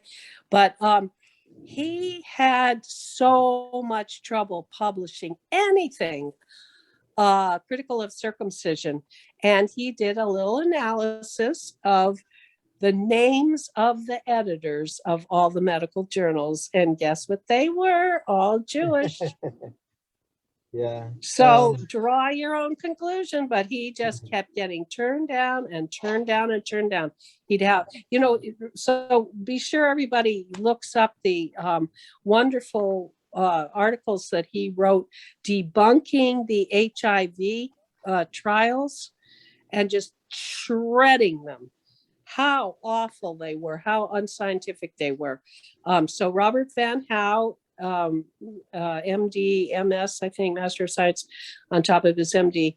And look those up. They're just fantastic. So it's really great that he has finally gotten a bunch of articles published, but I'm sure he continues to have trouble getting them published. So what I'm saying is you can go to all the trouble to do these studies and then not be able to get them published. The journals don't have any obligation to accept them. They just say no thanks, not right for our journal. What about the reason Sorrells got published was that Marilyn was friends with the British, not Jewish, intact editor of the British Journal of Urology, who, by the way, lost his job over publishing that article, possibly. What? Yeah. What if we could somehow publish some report or some video, some documentary on these problems? Yeah, that would be a good idea. All the legal red tape, you could call it, that's interfering, and somehow distribute that to the public. Now, I don't know, maybe beyond just putting it on YouTube, but how about then it's a chance. What about hardly anybody? What about see it. So what would promote it? I don't. What about? I mean, you'd have to look over your shoulder for getting attacked by the Jews, and that would not be fun. So you got to kind of think that through, whether you're willing to do it. Personally, I think it's really great that the U.S. pulled out of Afghanistan. I mean, I'm really sorry to all the people that died, but that indicates to Israel that we are not going to back them up if they do military aggression in the Middle East, right? So I'm hoping that that's a toehold into knocking some of the wind out of the sails of the ADL and all the horrible stuff that they've done. I mean, the Catholic Church eventually lost its power, and maybe Judaism will too. I'm sorry, I didn't mean to interrupt. Go ahead. No, I've noticed that hey, Scott, let me say for quite a while now, we've been fighting wars in the Middle East against countries that Israel doesn't like, and they do not fight. NATO gets in there, they don't fight them. And I think it's time to be hands off with Israel completely, actually, not just fighting their wars, but just to coordinate, just to let them go. What I was going to say is what I was going to think is, I don't know, maybe in my head, I just have this idea of, hey, this is a huge country with a lot of people in it, and there's some people with intelligence, and, this isn't the most uninteresting subject on the planet. Like, there's something probably fascinating of the true facts of the neurology of the male penis. I mean, just something, there's got to be somebody in the world that's interested in that. That's what I'm saying is like, there's got to be a market for this. There's got to be somebody there's got to be some sexologist in Europe, some institute somewhere that's isolated from these, like political manipulations that, has funding and interest in these things. I mean, literally you could talk to a sex toy company and say, hey, how about we start to actually make like sex toys that match the neurology of the intact male genitals and sell this for buku profits. I don't know. Like, I mean, is there something, I mean, Well, there's a market out there there's a for published everything. article.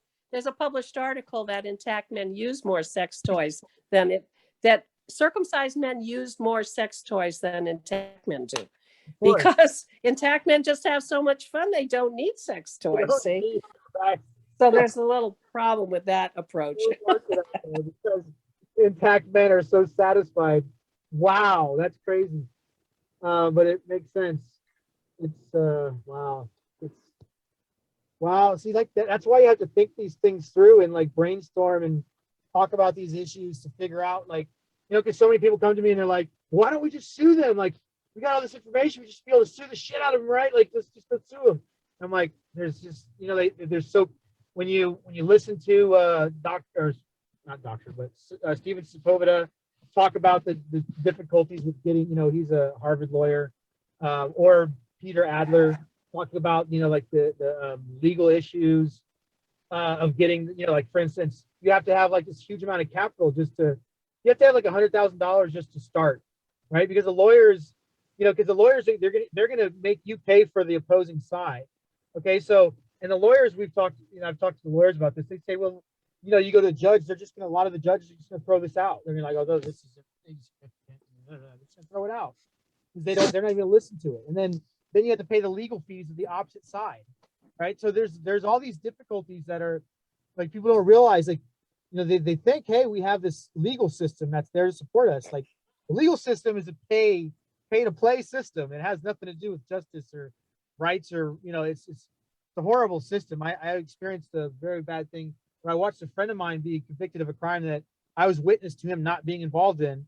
And he got thrown out of the military and convicted of a crime that he didn't even do. And I was a witness to the whole thing, right? And I saw and it was just crazy. Like, just to watch the shenanigans in the court case, I literally lost my faith in the system at that time. And anyways, you would think that there's a rational way of approaching this, like there's all these things that we can do, and it's just like you run into these weird roadblocks, and that's why it's so difficult to be an activist. That's why I'm like, when Tina, when you said, okay, these other issues, and then you chose circumcision, it's like, well, there's nobody doing this, and you're like, I mean, yeah.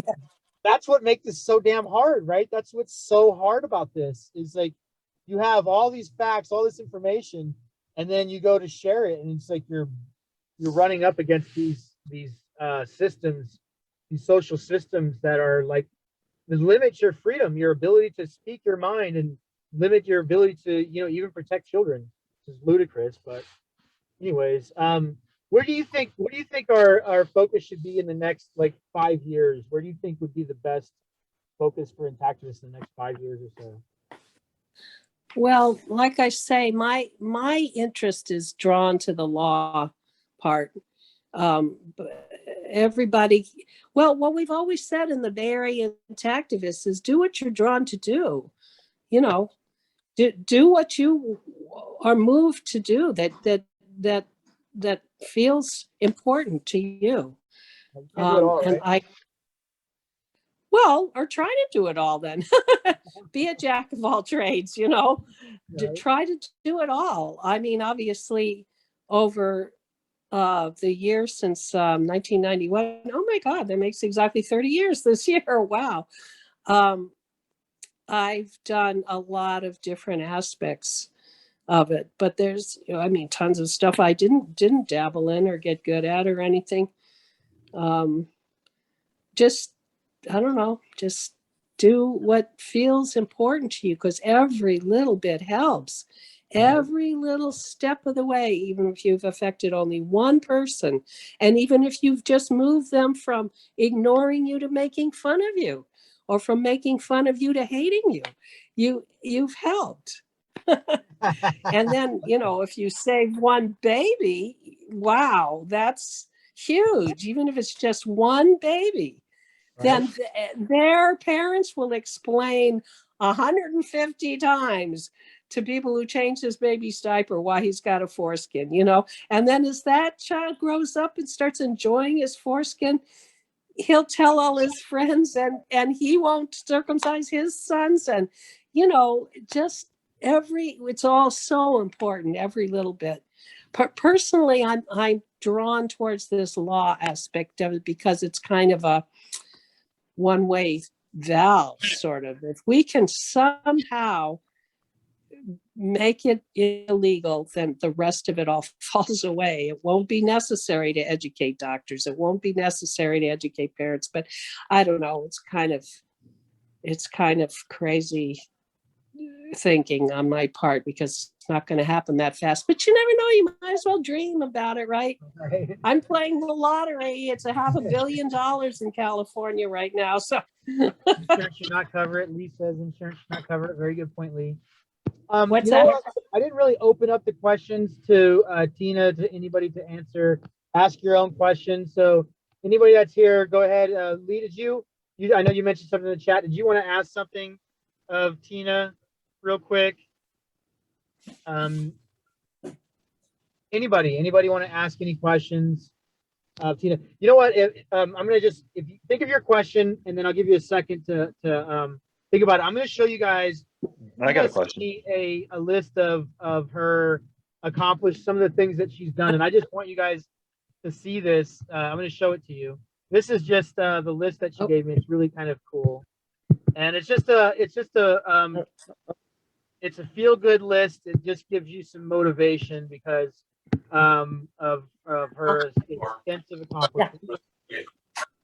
And let me just pull this up real quick. I think it's on my. Actually, I might have it in my downloads. I have to figure out where I put my downloads. No, I have. Oh, here we go. Okay, you guys can see this.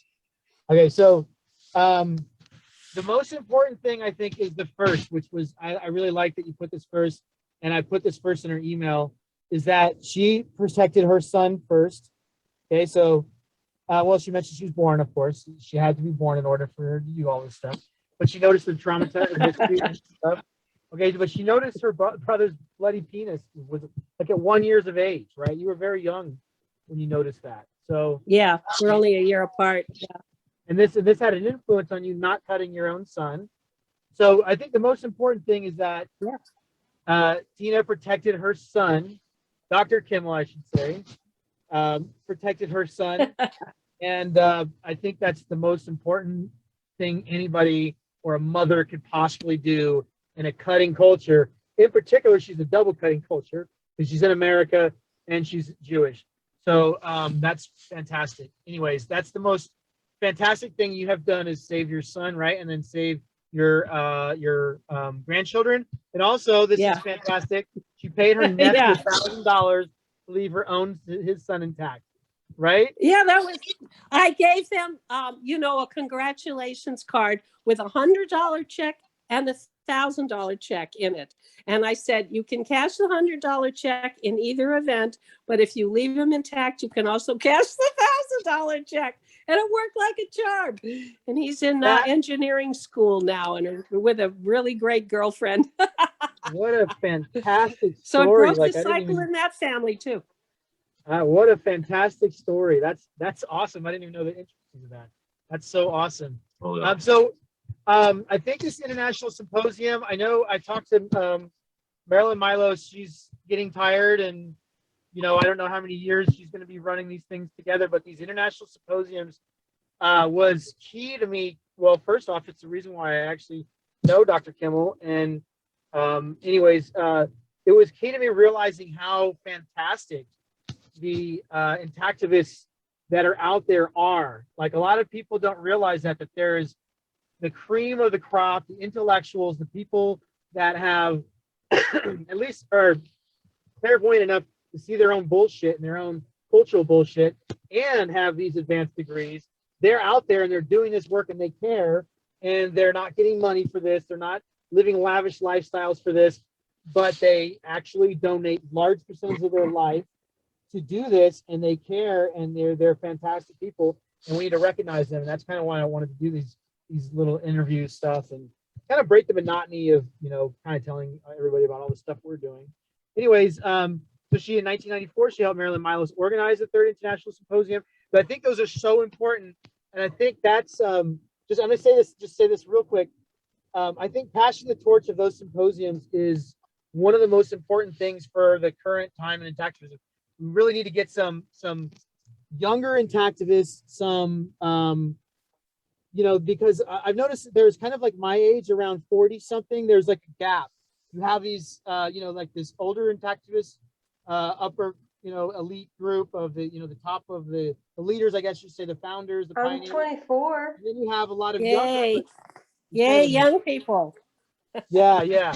We need to get the younger crowd involved, and we need to get the younger crowd that's, you know, that's gonna take their time, that's gonna be, and that, you know, like one of the most important things is making sure that when you do Intactivism, it doesn't overrule your life, so you don't fall off of the other things that you're doing in your life. Because if you can't take care of yourself, you're gonna fall, and then forget Intactivism. You have to deal with your own life, right? So you got to take care of yourself. You got to balance yourself. So it's important to do that. But we also need to have Intactivists that realize, hey, here's opportunities. There's opportunities that are out there. You know, for instance, with us and NLI and volunteering with us, or there's other organizations out there that are doing a lot of stuff out there that you can immediately become involved in. There's so many different things. You know, for instance, an Intactivist Historical Society or an Intactivist political outreach group. You know, for instance, with creating laws, we should have a group that they just specifically target, you know, lawyers and laws, and we can have a whole committee on that. You know, so I think as things evolve and we organize, we can start looking for leaders that take the reins, and so to say, and take the mantle and say, you know, hey, I'm going to be the person that runs the International Symposium on Circumcision. I'm going to take that from Marilyn Milos. Now, I'm going to just say this one last thing. I know I talk too much sometimes. You know, Achilles, right? We heard the stories of Achilles and how he wanted to become known in the world. He wanted to become known, and that his theory is, you know, all the warriors that die in battle, that, you know, because he died the most, with the most skills and the most, you know, warrior spirit, that everybody will speak his name, and he never dies because he's going to be known. Well, if you want to become known in the future, right? Do a lot to save babies. Your name will be written in the annuals of future. And I want Dr. Tina Kimmel to be one of those people that in 100 years, 200 years from now, when kids are looking back at this, they say, wow, thank God there was Dr. Tina Kimmel. Thank God there was, you know, Marilyn Milos and Brother K and whoever else these fantastic leaders are. We gotta recognize them. But I think that anybody that, you know, and I don't think that any of us are in this for accolades, but if you really want to, if that's what you're about, you could literally change the world with this issue. Like anybody that gets into this, you can literally have an influence on the rest of the way the world becomes for the future. Like this is almost like a control point for you and your little gnat life. And I'm just saying that facetiously, but for you to literally control a lever of the way the world ends up in the future. That's how I believe about this, because of the repercussions of how this plays out in our society, with the damage and the psychological damage, the social damage, the sexual damage, whether it's the partnership, you know, the breakup of the marriage, you know, the destruction of the linkage between the partners, and therefore you have a child that grows up, you know, in a single parent family, and then they end up getting into drugs.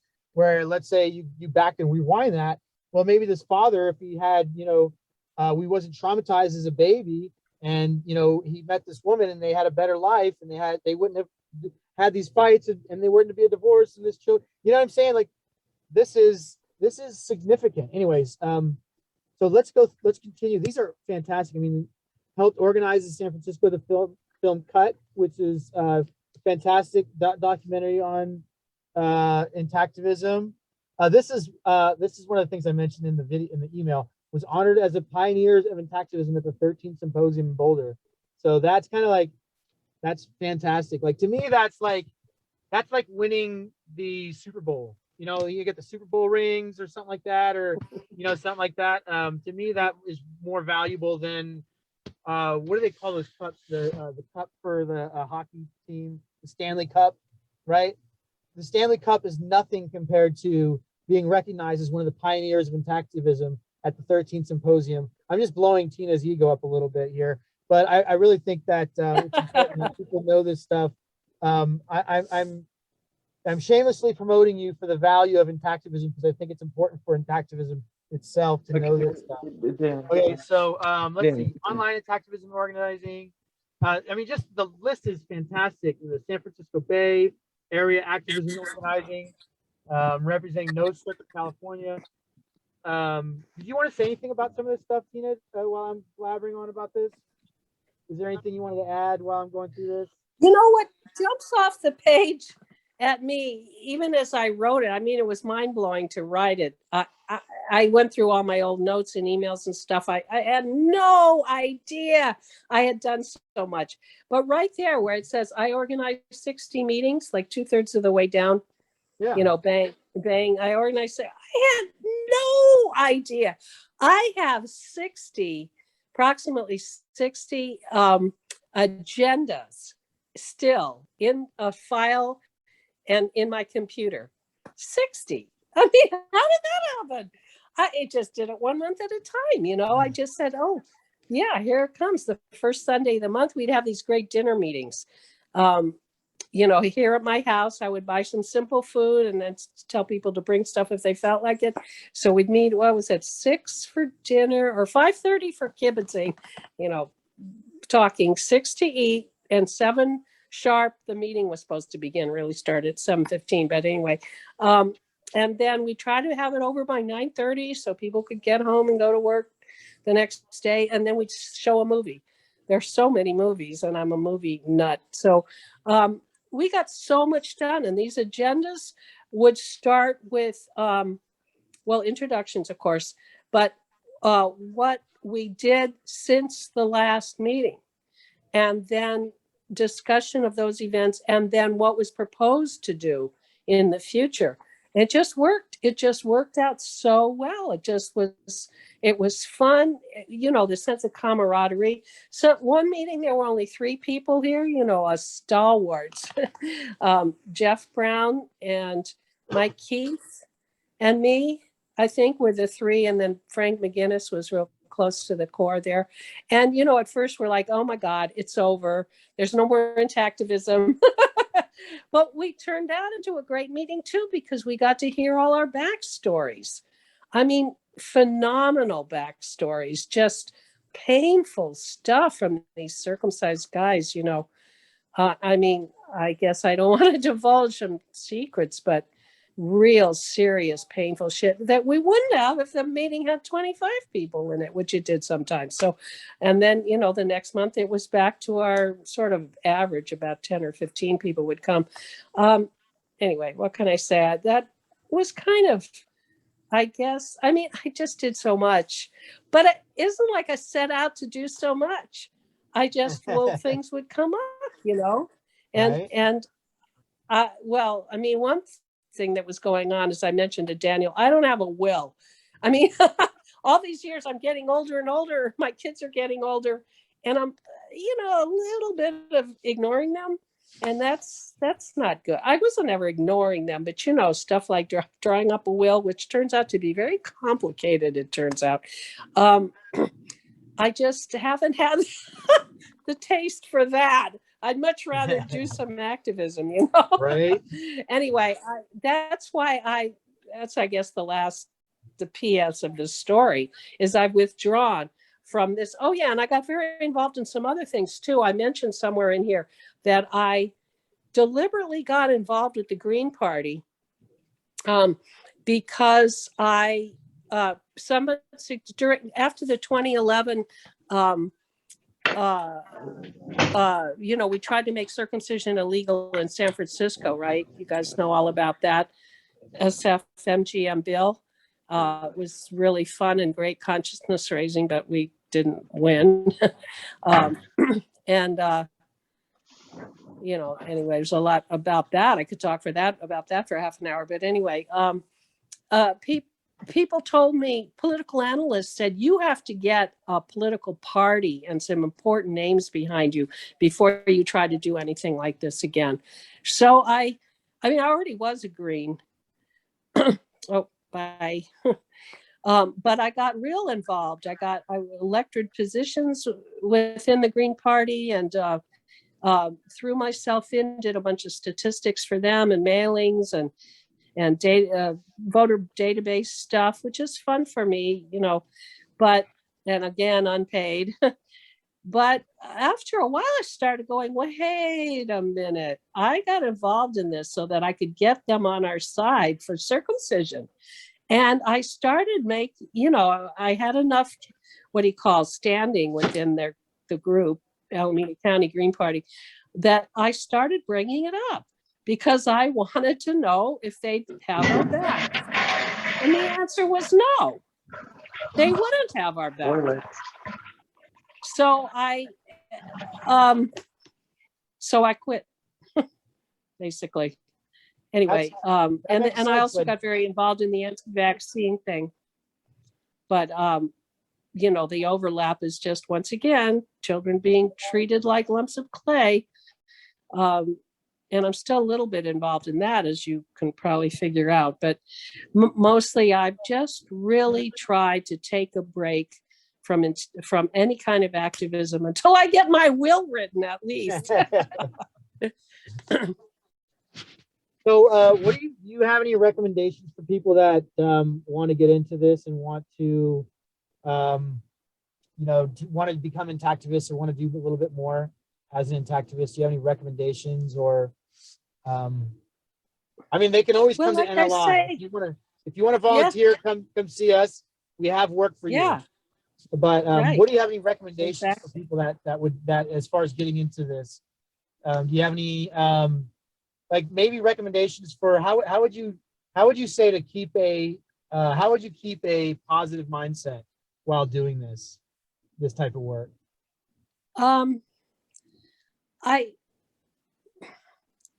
Gosh, because it's easy to get discouraged, right? What's appearing in front of my eyes is the little bit, a tiny but powerful little moment in the movie, The Nurses of St.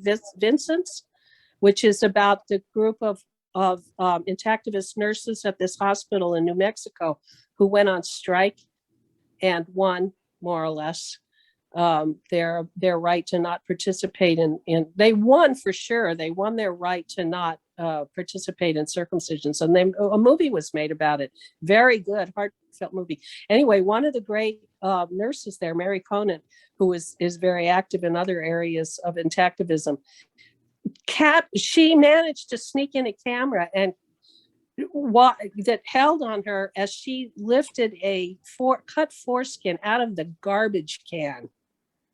It was on a gauze. They had cut it off this poor screaming baby, smeared it onto a gauze, and threw the gauze with the foreskin in the garbage can. For some reason, that just got me. It just fucking got me. And whenever I run up against some idiot who says, get a life, or whatever else things people tell you when you try to get them to listen to you, I picture that.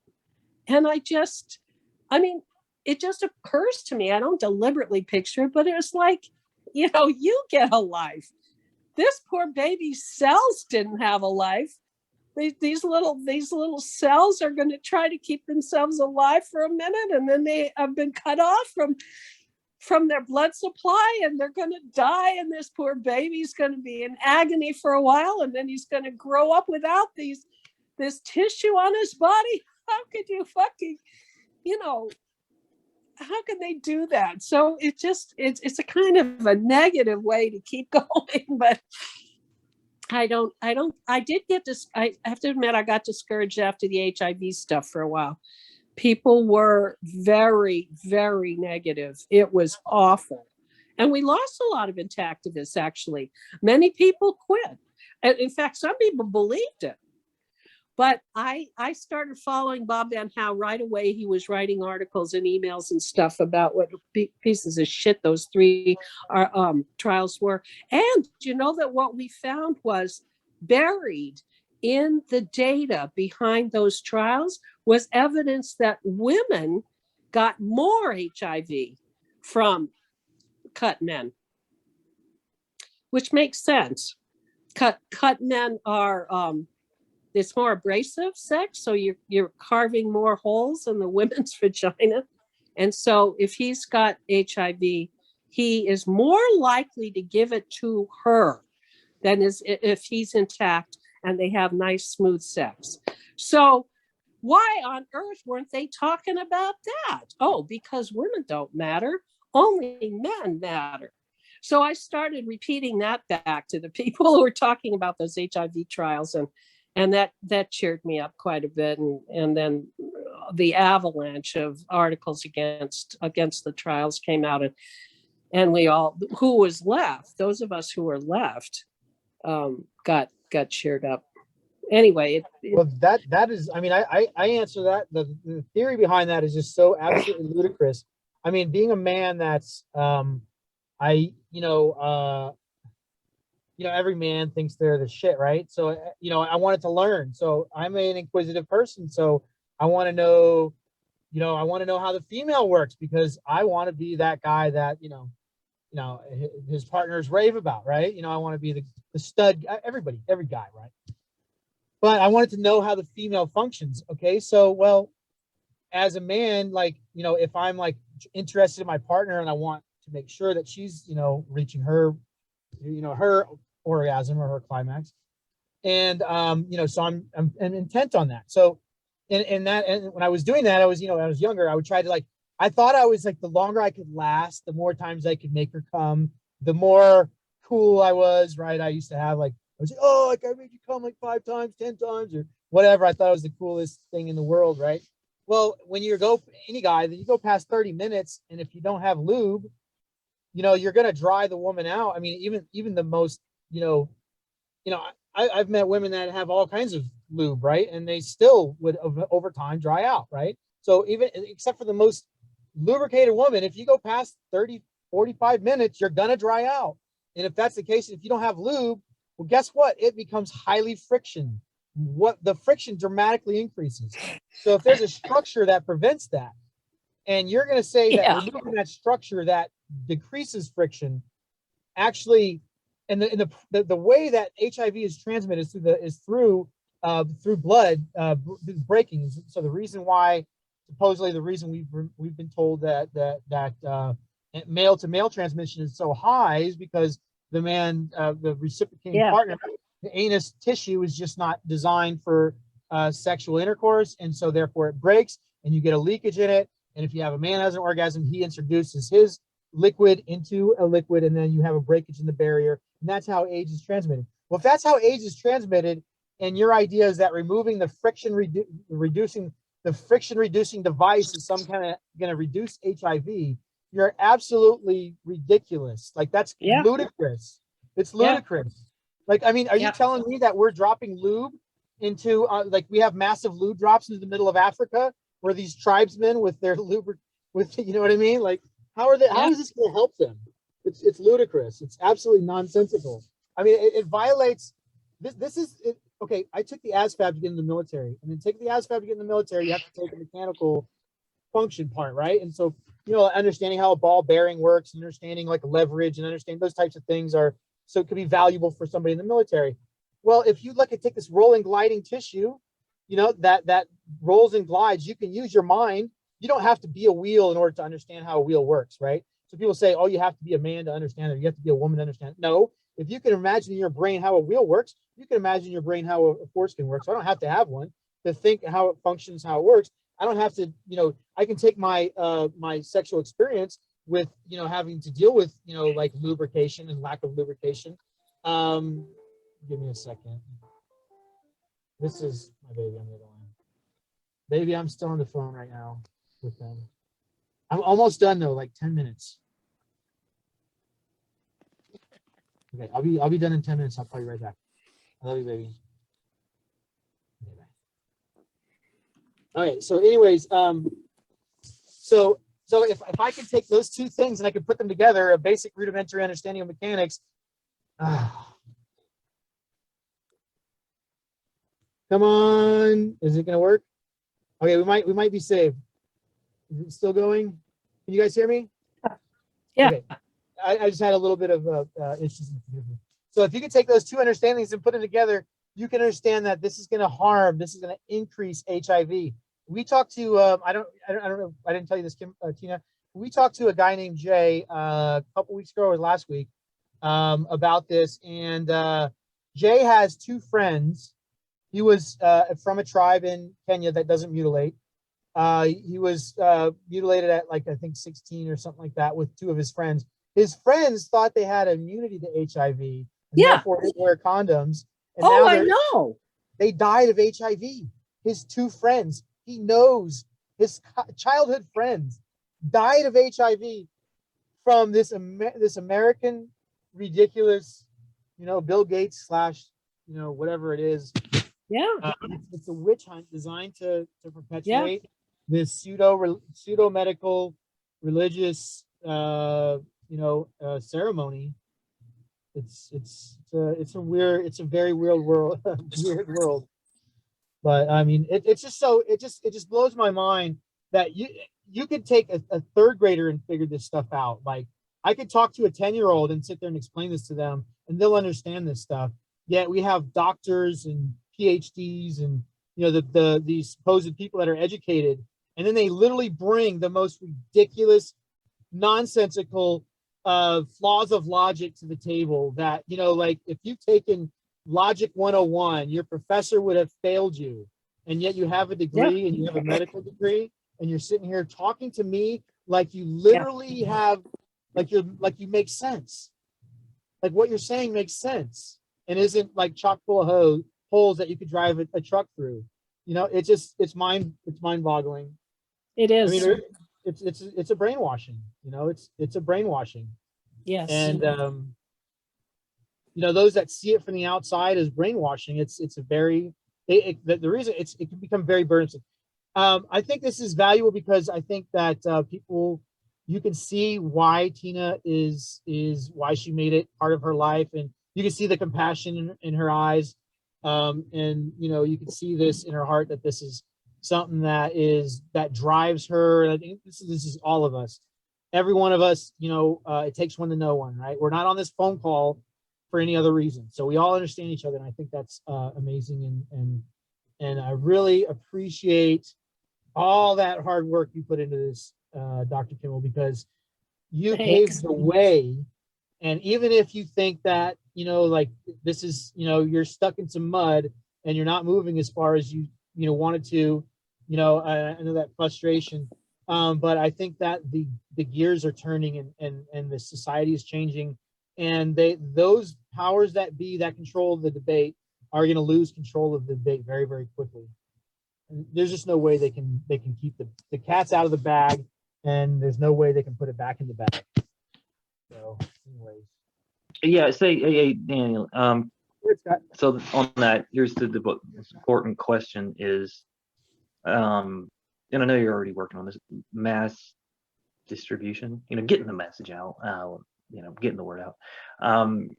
How do we do that with people who aren't even ready to hear this message? Because if we were to talk to people, it would just come out of nowhere. It's not something people think about. Except for that, they have to make that choice at one time, and the other person doesn't know better. Broaching the subject there's a lot of different ways to broach the subject. I mean, I think that the most important thing is for anybody that is questioning whether or not to broach the subject is, don't worry about what the other person thinks about you. Care what the child will think about you, right? Care I know, and also that's what I'm saying. Also, go ahead. We have to also accept that not everybody's going to be persuaded. We'll say, educated. Not the first time, but you're raising their consciousness. Yeah, but I mean, I from experience, I've told someone who I knew, hey, don't do this to your son. And she did anyways. And we Ugh. went into detail. And she was like, well, the dad's Jewish, and this is just what I do. And yeah, so you can't win them all. But No. you don't want to take that as a defeat, because then it discourages you, and then that hurts the cause. So just look at it as you tried, didn't work. Exactly. Move Right. on. Don't feel bad, and don't let it get you down. Tina, question is, do you have a high status that people would follow you? You know, if you had a plan of action and you kind of spoke to them, and which establishes you as the leader, do you have a reputation that would get people to follow you? What would you say? Get people to call me? Is that To follow. I think, Scott, I think she has. Like, Follow you know what I you. mean? I think she has. follow me? And he's asking like if we could get more people involved, but I think that's been her whole her whole goal behind this has been that, right? You know, it's the same struggle we all have. I think Scott is trying to, what we're struggling with is getting volunteers to help us, because we have these systems set up and we have these databases set up, and it's a struggle to get people to join us and be involved with us. That's it's always the issue for all volunteer groups are short on volunteers, and this one is hard. It's personally hard. I keep saying you should contact Tim Sally, because he has a huge database of media contacts too, but it's out of date now. But he gathered that because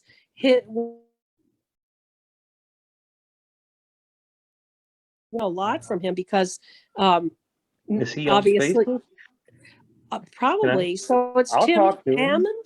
Is he called? He had a pseudonym, Tim Hammond. In those days, a lot of people didn't use their real name, and but his real name is Tim Sally. His email is, or his website is, because that he turned his attention to that. He's got I'm not sure if he's still collecting data, but thousands of men responded to this circumcision harm survey. And then he's been published, he published it, and he's been sending it around to his media contacts and stuff. That's where I know Tim from. Yes. No. Yeah. Okay. And he made that wonderful movie, Whose Body, Whose Rights. He made that movie, one of the early movies.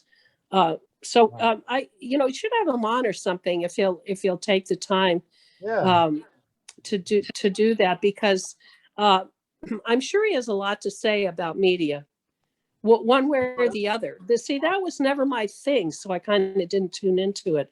I just know that was his thing for a while. Yeah, I think that if everybody should, like, it's kind of like the what do they call it, division of labor, where if you're really good at picking coconuts, you should pick coconuts. If you're really good at fishing, you should fish. If you're really good at farming, you should farm. So what I like to encourage Intactivists to do is well, when we approach a new Intactivist coming in, one of the things that we're going to want to know about is what their motivations are, and kind of would they be interested in taking. Like, for instance, I've had someone that come on and they say, hey, I'm a Christian and I'm very involved in that. And I'm like, okay, well, and unfortunately it didn't end up panning out. But what I'm looking for is, hey, if someone that says, hey, I'm a Christian Intactivist, I need to talk to you, because I could take our media aspect and use it to help your religious aspect. So for instance, we could develop a database for the religious part, and then we could run media campaigns to the religious part, and then share that with the media of the local area. Say, like, we're running a media, there's so many cross things that we could be doing. We could be running campaigns, specific religious campaigns. For instance, I see a tremendous value to, and I don't have the time to do it because I got so many other things that I've got going on. I see a tremendous value to just having somebody that just does nothing but go to the churches and teach them about, hey, like, we got to look at the second half of this Bible, this book. We have to look at both parts of this. You can't just look at the first book. You have to look at, hey, Lee, thank you so much. By the way, Lee just said goodbye to us, and I wanted to say, to tell you, Tina, Lee has helped us she's almost by herself gotten this whole huge database for this dualism midwives of New York. So we have like 600 doulas of New York. And so we don't just do the media. We want to gather the churches. We want to gather the politicians. But what I want to do is I want to have somebody that takes over that aspect of things and say, okay, I'm the political guy. Hey, like for instance, I know me and Scott talked about this, and I even thought Scott might do this, and he still could, but because Scott's really interested in politics, in particular conservative politics. So he could go after, write this whole list of conservative politicians and then start running these same campaigns that we're sending to the media, that we're sending to the doulas. Yeah. And open I like up this to talk whole about new politics. thing.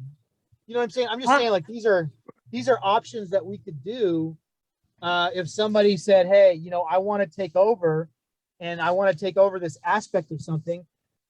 You don't have to like create this whole brand new thing. What we want to do is we created a system, and the system itself, you can plug any subject into that system and it'll work. So for instance, you can take the religious aspect. Hey, you still need everybody needs a list. Now, when it comes to internet marketing or any marketing, right, you have to have the product, and you have to have the customer, of course. So the product we have is the most powerful product in the world. The customer that we have is a resisting customer, but we have to have the customer. The list is the most important part. So when you have a list, the list is, that's the person you're going to start targeting. So let's say you're religious, you want to focus on priests. Well, you develop a list of churches, you develop a list of priests, you develop a list of people, and then you start targeting them with education through written words, through telephone calls, through So whatever you don't do. forget about Catholics Against Circumcision website, Right. and they just redid it. They have all these scriptures that in the New Testament that are against circumcision, and explanations for them, and a lot of resources and stuff. Yeah, see those types. That's fantastic. So what I would say is we could take that and plug it into our system. You know what I'm saying? Of gathering the data, because all it is we just gather the data, and then we write the campaigns, and then we send it through the email, through web form, and then we follow up with tele-Intactivism phone calls. So we haven't even done a full campaign yet. We're still working on our campaign. But anyways, we are, by the way, guys, I've written almost completely done with email 4. Email 3, we're going to start sending this week. So we're going to start sending email 3 this week. Email 4 is done, ready to go. What was I going to say? Pennsylvania is has been sent email 3. So email 4 is going out next week to Pennsylvania itself. So I have email 4 ready, email 5, and then hopefully before the Bloodstained Men gets there, we're going to almost have this FGM campaign almost completely done. And then before the Bloodstained Men show up, we're going to also run campaigns informing the media about the Bloodstained Men tours. So we're going to send out web forums, and we're going to have a whole specific campaign specifically for the media of Pennsylvania, which is going to be fantastic. So for the first time, we're going to have a whole series of campaigns going out to the media, and then followed up with a Bloodstained Men tour in Pennsylvania. And so it's going to be very fascinating to see what coverage we can get, if we can get as much coverage as we did in the Southern College tour, where we got about 15 articles printed for the Bloodstained Men during that one tour. So we really want to get that. Hopefully we can get that many, and I'm crossing my hands. I don't know, but we had some really good open ratios with some of these emails. Unfortunately, the third email, we haven't as good an email rate on the first send, but I'm going to send another one tomorrow. I'll let you guys know how that goes. But everything is going great with our emails and everything as far as that is concerned. And we will be fully functional to finish with the Bloodstained Men campaign, but before they finish their tour. So anyways, that's all the basic stuff that I wanted to talk about. Does anybody wanted to ask Tina anything more? Yeah. We're getting right at that stage. Go ahead, Scott. I sent out all the web forms, and Daniel, to 2 of your emails, I emailed you. I made a list of the ones where the website didn't work. I got that, by the way. Thank you. Okay, yeah. For whatever reason, actually, I included the reason for every website. It says the reason. You noticed? Yeah, you did write that down. Your notes were fantastic, man. This is going to be the And I had a go-to color code thing. You saw that. Yeah. the pink and blue and what it meant, right? Didn't connect was blue and pink was there's a problem. And then in parentheses, there's always an explanation for every website, what happened, what went wrong. I guess you can try it yourself, but whatever. Best of luck to you. But as for the ones that did work, all those, the articles have been sent off to all of them. Cool. That's awesome. Thank you, Scott. Did you have any questions? Did you have a question for Tina? I don't think you're gonna ask her one. Yeah, I do. So because I've sent out plenty, over 100 invitations to Intactivists that I find on Facebook, some I don't know, and rarely, hardly none. I would say pretty much none have attended because of it. A few respond, but none attend. Is it because I just don't have status with them? So that could be the reason. They just think I'm nobody, so they don't care. If that is the reason, then maybe if they got invited by Tina, they would attend. Maybe she has a bit more authority. Like if Brother K sent out the message, they might want to join. Like, Brother K's got some high status. Right? I think they would if he did. I actually sent an invitation to this meeting to several Intactivists and friends of mine, and only got one response. So no, I don't think I don't know if there's hardly anybody that does. But B, people are just busy, and their inboxes are inundated with invitations to do stuff. So you just can't take it personally. That's just the way it is these days, I don't know. Yeah. Well, I understand that's the case with some of them. I'm sure, some work full time, their families, they got that. But I don't think that's with all of them. I'm sure some of them are just don't care or choosing not to. But again, it's just that, it's a busier job, and the more Scott, people we have to make progress. I think what we have right now is fantastic. I'm comfortable. If we don't even have one more person that ever joins us, and we have this fantastic crew that we got right now. I would love to have a little bit more help with the web forms and all that kind of stuff. But it's you know what? Even if it's just us, and I think we're looking for a needle in a haystack. I'm not looking for 100 volunteers. I'm looking for 1 out of 25 who's actually going to show up and, who's going to, listen to me and then going to follow through. Scott, you're one of a kind. Bentley, you're one of a kind. The people that show up here, you guys are unique, Lee, Lee just has been kicking ass. Sarah, I can't ask for better people. For whoever is here right now and whoever listens to this on YouTube or whatever, we're trying to get more people. But to me, as long as we are doing this, as long as we still care, it doesn't matter. People can jump in, they can jump out. There's no pressure from NLI for anybody to join us or to volunteer. But I think that people, when they start to see our success, when they start to see, hey, because we're going to have these conversations with people that have had 2 or 3 campaigns, right, with 6 emails, and they've read every email. And all you have to do is phone call them and ask them what they think about it, right? And then we're going to record that. We're going to have friends that we're going to develop relationship with these people. And if other outside people can see these relationships that we're developing, I think that'll help propel us and get more people involved. And then, of course, having, Tina join us and having other people join us will be tremendous good for us. I think, sharing this on YouTube and getting people from YouTube will benefit us.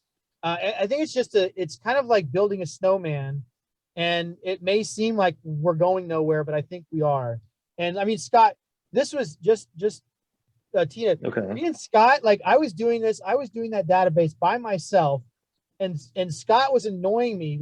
He kept calling me and he was annoying me. And I was like, well, hey, if you're going to bug me, you might as well do some of this. And I didn't even think he was going to do it, but he literally went to town with it. And really I was like, man, Scott, you gave me such confidence at that time that just you yourself joining me had tremendous, influence on where we're at today. So I'm just saying, don't get discouraged. Like Tina's saying, just keep going. Don't try to waste your time on blanket overall sending to 100 people.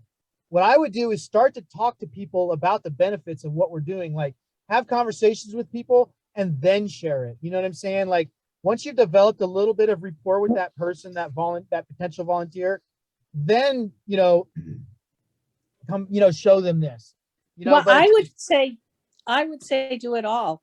Send to Yeah, the right. 100 and send to a few. That's right. people haven't asked me that in many years, but it used to be, should we educate the doctors or should we educate the parents? I'm saying educate the parents and the doctors. I Right. think Do I it think all simultaneously. with It's not educating a the good doctors, scientific experiment, but too bad that's not our goal. I think what's like educating the doctors, that's gonna have to be like you do it, Tina and Marilyn, because you guys are doctors. I think you're gonna have to have that status to get them to listen. They're not gonna be like, oh, some activist.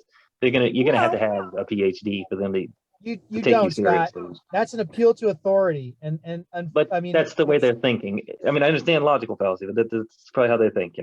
I know, but you're like, okay, you're trying to deal with what you're given from these morons, but just like I mean, just you can blow those arguments out of the water. Those are just such weak arguments, and I mean, somebody that has a PhD, like they actually accomplished something, especially from a hard to get into university, and like someone gets a degree, they have to go through college, and I respect that, but it doesn't mean that they know something additionally, right? Like that doesn't mean that guarantee that they know something of the subject you're talking about, nor does that mean that just because you don't have a degree that you can't learn those things. Like you could literally learn everything a doctor learns and never go to medical school, just taking the same courses and learning the same information. It's not that hard. I mean, remember what was that Goodwill Hunting? Especially these days. I mean, what's the point of medical Right? school anymore? You can learn all of it by yourself online and buy their stupid lame textbooks. Yeah. I want to say that we've tried to have like educational booths at the physician conventions, and many times they won't let us in because this topic is not on point enough for them or something. And of course there were books, nice, this is my Intactivist library. I don't know if you can see it, but anyway, there's the first few symposia had big scientific books published of the proceedings, and they're still out there, and they're in medical libraries, medical school libraries all over the country. So we did that, but then that didn't stop us from holding up signs at all the medical conventions in the country, basically, right? Isn't that Brother K is still targeting those? Because I think maybe very roughly half the doctors would pay attention to authority, but half of them, this is all just an emotional thing for them.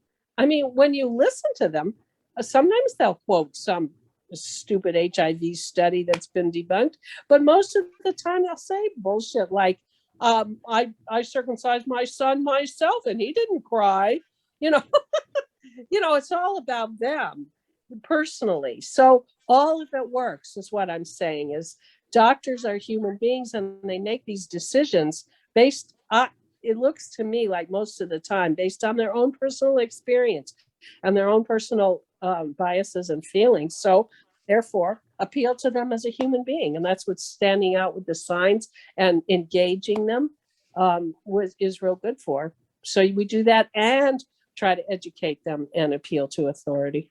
All right, that works. I see what you're asking though, Scott. You're trying to see because we're dealing with these types of issues with the appeal to authority fallacies, with even within getting other intactivists to see what we're doing, because we're utilizing a different kind of approach than most groups are, where we're trying to go out there and gather the data, gather the information, because it's already there on the internet. Our theory is, hey, the information is there, the people are there. Let's target high value targets, people of influence, doulas and midwives, doctors, psychologists, child psychologists, priests, politicians, lawyers.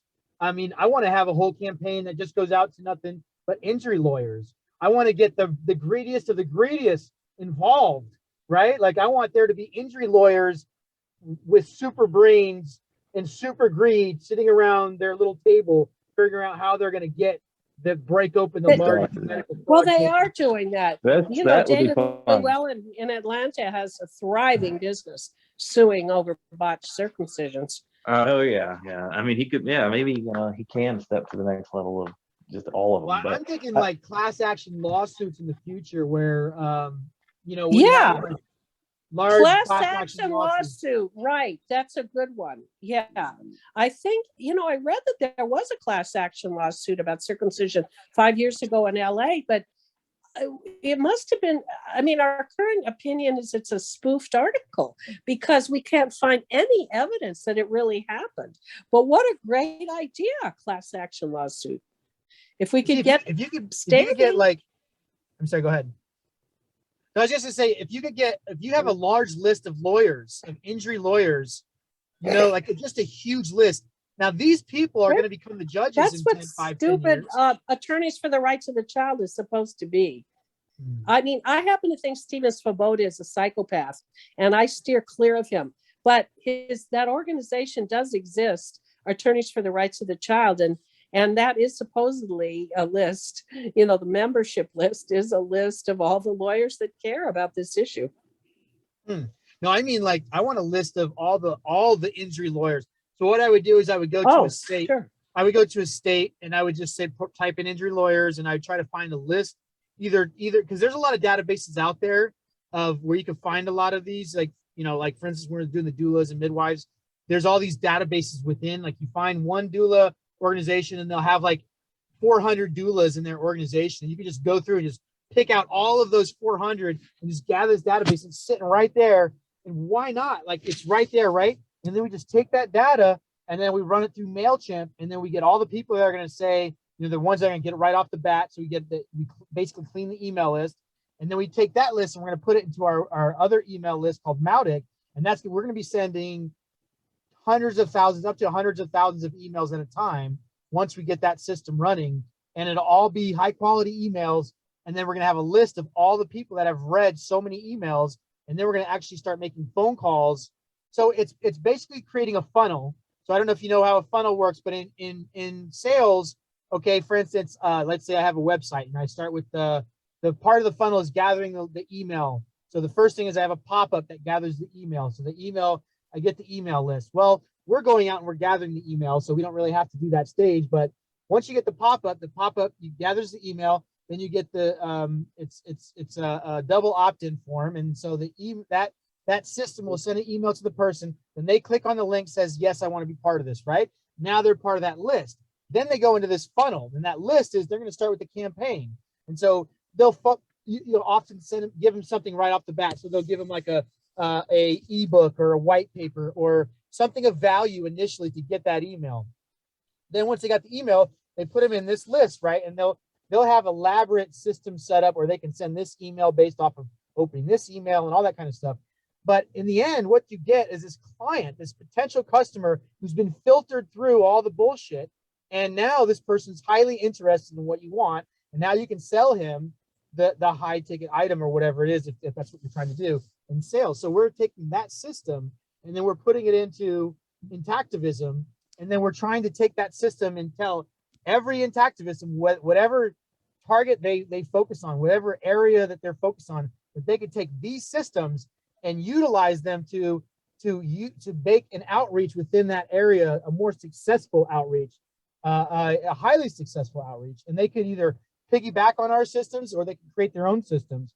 Luke Artanis, who's a fantastic Intactivist, helped me create what's called a Bldg system. And a Bldg is a free open source internet marketing system, just like MailChimp. And if people that don't understand what that means, basically it is, you can't just send 10,000 emails through your Yahoo account, right? No, Okay, I know that really well. Yeah. I learned all about that through the Green Party. So, you know what? I'm going to have to go pretty soon myself. So yeah, for sure. Okay, well, let's end it. I can talk too much sometimes. I apologize. Thank you, Tina. Thank you for coming on. Thank you for sharing your wisdom. I know we just real quick, she's going to come on in a couple of weeks, I think. We're going to set that up. Yeah. I'll let everybody know. But Tina's going to come on, and what we're going to do next time is we're going to have more. This time I wanted to kind of like talk about, I wanted to give my volunteers some examples of volunteers who, like, you know, the pioneers of Intactivism, and let them see who's out there, and, you know, the quality of people that we have working on this issue, and that it's not just a, you know, a bunch of ragtag volunteers, that there's very high level, high quality people working on this, and that there's a lot of systems that we could reach into and benefit from that have already been created. And there's so much resources out there that we need to open up Intactivism to those resources. We need to pass the torch from the pioneers to the younger group, and we need younger volunteers taking up the torch and saying, hey, I'm going to take 2 hours out of my week to volunteer for this. If you're busy, or, you know, I know there's some people out there that have more free time. We need you to, you know, if you're a house husband or a housewife, whatever, or, you know, if you have some free time, you know, you're independently wealthy, we could use donations, but we don't actually take donations, but we are going to be creating systems in the future that we could use donations. One of the things, I haven't mentioned this before, but I actually thought about this, is hiring you know how they have telemarketers? We could literally hire a couple of people in India for $5 or $10 an hour and have them running Intactivism campaigns full time, doing surveys. Doing stuff like that. Wow. If we had somebody that Clever. if we had somebody that, yeah, exactly. If we had somebody that could, I've tried to make NLI completely non donations, because I don't want to compete with other Intactivist groups, right? I don't want to take donations from other groups. But if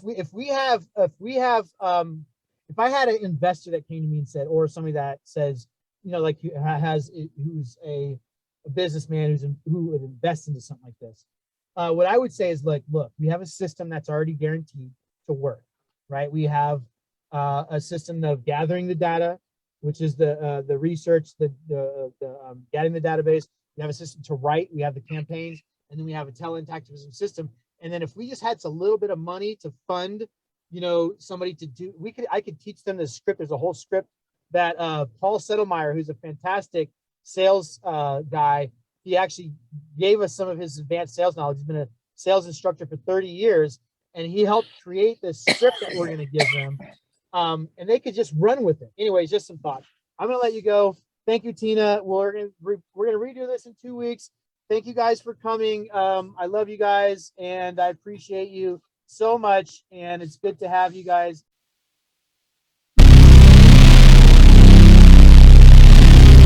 Break up the adhesions between the foreskin and the head of the penis.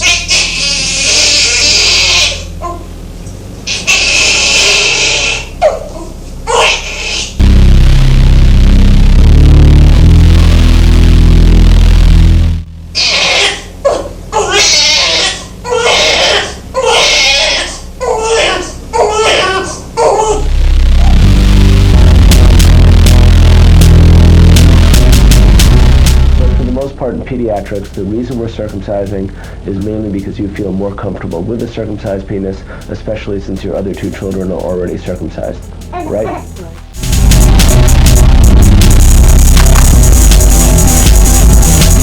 Basically, what we're doing is an elective procedure, primarily because you just feel more comfortable.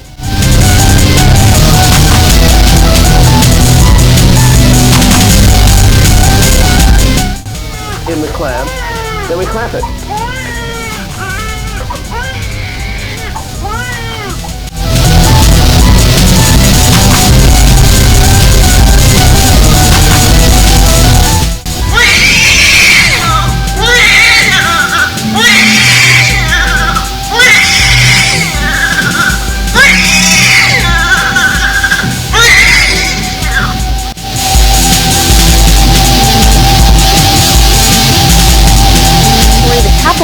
Behind circumcisions. Hospitals and doctors can make big bucks off the procedure, especially since the foreskin doesn't always go out with the biohazard. Sometimes it's sold for a profit.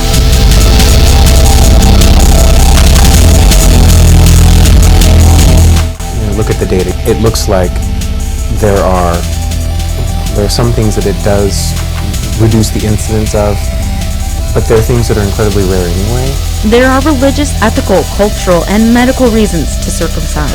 For Father Kobe Johnson, despite being circumcised himself, he decided not to circumcise his 4 boys. The concern of, oh, I'm going to look different than my dad, or I'm going to look different than the other guys in the middle school shower, it doesn't really come up that much. To him, medical benefits didn't outweigh the risks.